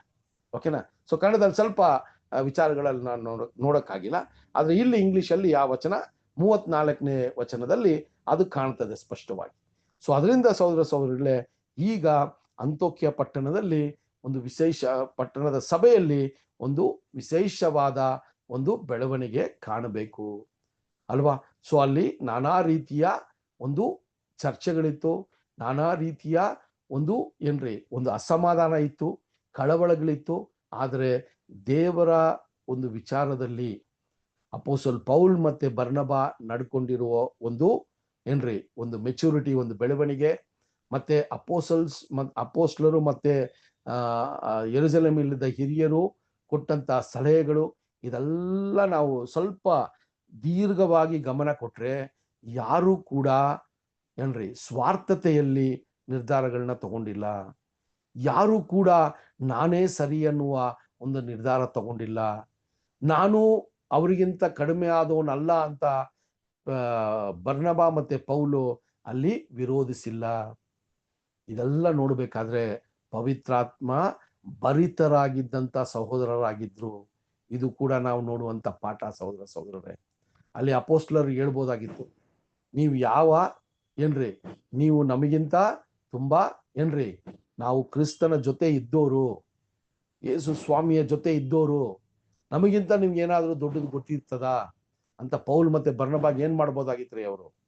ಅವರು ಬಿಟ್ಟು ಕೊಡದೆ ಅವರ ಸ್ವಾರ್ಥತೆಯಿಂದ ಅಲ್ಲಿ ಒಂದು ನಿರ್ಧಾರವನ್ನ ಕೊಡ್ಬೋದಾಗಿತ್ತು. ಆದ್ರೆ ಸಹೋದರರೇ, ಇದೆಲ್ಲ ನೋಡ್ಬೇಕಾದ್ರೆ ಆ ಪವಿತ್ರಾತ್ಮನ ಒಂದು ಅನ್ಯೋನ್ಯತೆಯನ್ನ ಅಲ್ಲಿ ಕಾಪಾಡಿಕೊಂಡ್ರು. ದೇವರ ವಾಕ್ಯಕ್ಕೆ ಮುಖ್ಯತ್ವವನ್ನು ಕೊಟ್ರು. ದೇವರ ಸಂಕಲ್ಪವನ್ನ ಅರ್ಥ ಮಾಡ್ಕೊಂಡ್ರು. ಅಪೋಸ್ಲರು ಅನ್ಯ ಜನರಾಗಿರುವಂತ ಸಹೋದರರನ್ನ ಸಭೆಯ ಒಳಗೆ ಬರೆ ಮಾಡ್ಕೊಳ್ಳೋದಿಕ್ಕೆ ಅವ್ರಿಗೆ ತುಂಬಾ ಕಷ್ಟವಾಗಿತ್ತು. ಯಾಕಂದ್ರೆ ಅವರ ಒಂದು ಮೈಂಡ್ ಸೆಟಪ್ ಆ ತರ ಆಗೋಗಿತ್ತು ಯಹೂದ್ಯರಾಗಿ. ಆದ್ರೆ ಅಲ್ಲಿ ಪವಿತ್ರಾತ್ಮನು ಯಾವಾಗ ದೇವರು ಆ ಒಂದು ಕೃಪೆಯನ್ನ ಕೊಟ್ರೋ, ಅವರು ಅದನ್ನ ಅರ್ಥ ಮಾಡಿಕೊಂಡು ಅನ್ಯ ಜನರು ಕೂಡ ಕ್ರಿಸ್ತನಲ್ಲಿ ಬರ್ಬೋದು ಅನ್ನೋದನ್ನ ಅಲ್ಲಿ ದೇವರು ಅವರಿಗೆ ತೋರಿಸ್ಕೊಟ್ರು. ಅವರ ಹೃದಯವನ್ನ ಕಠಿಣ ಮಾಡ್ಕೊಂಡಿಲ್ಲ ಅವರು. ಅದೇ ನಾವು ಈ ಒಂದು ಘಟನೆಯಲ್ಲಿ ನೋಡುವಂತ ಸಾರಾಂಶ ಏನಂದ್ರೆ, ಸ್ವಾರ್ಥತೆ ಇರ್ಲಿಲ್ಲ, ನಾನು ಅನ್ನೋದಿರ್ಲಿಲ್ಲ, ಹೆಮ್ಮೆ ಪಡುವಂತ ವಿಷಯ ಅಲ್ಲಿ ಇರ್ಲಿಲ್ಲ. ದೇವರ ವಾಕ್ಯ ಹಿಂಗಂದ್ರೆ ಹಂಗೆ ಇರ್ಬೇಕು, ಕ್ರಿಸ್ತನ ಬೋಧನೆ ಹಿಂಗಿದೆ ಅಂದ್ರೆ ಹಂಗೆ ಇರ್ಬೇಕು, ಬಿಟ್ಟು ಕೊಡುವ ಒಂದು ಸ್ವಭಾವವಿರಬೇಕು. ಇದೆಲ್ಲಾನೇ ಈ ವಿಷಯದಲ್ಲಿ ನಾವು ನೋಡ್ಬೇಕು ಸಹೋದರರೇ. ಅದೇ ರೀತಿಯಲ್ಲಿ ಯಾವುದೇ ಒಂದು ವಿಚಾರಗಳು ಅಂತ ಬಂದಾಗ ನಾವು ಮೊಟ್ಟ ಮೊದಲನೇದಾಗಿ ನಮ್ಮನ್ನೇ ತಗ್ಗಿಸಿ ದೇವರ ಒಂದು ಕೃಪೆಗೋಸ್ಕರ ನಾವು ಕಾಯಬೇಕು. ಸಭೆಗಳಲ್ಲಿ ಯಾವುದೇ ಸಭೆನೂ ಒಂದು ಭಿನ್ನ ಅಭಿಪ್ರಾಯ ಇಲ್ಲದೆ ಇರೋ ಸಭೆ ಎಲ್ಲೂ ನೋಡಕ್ಕಾಗಲ್ಲ.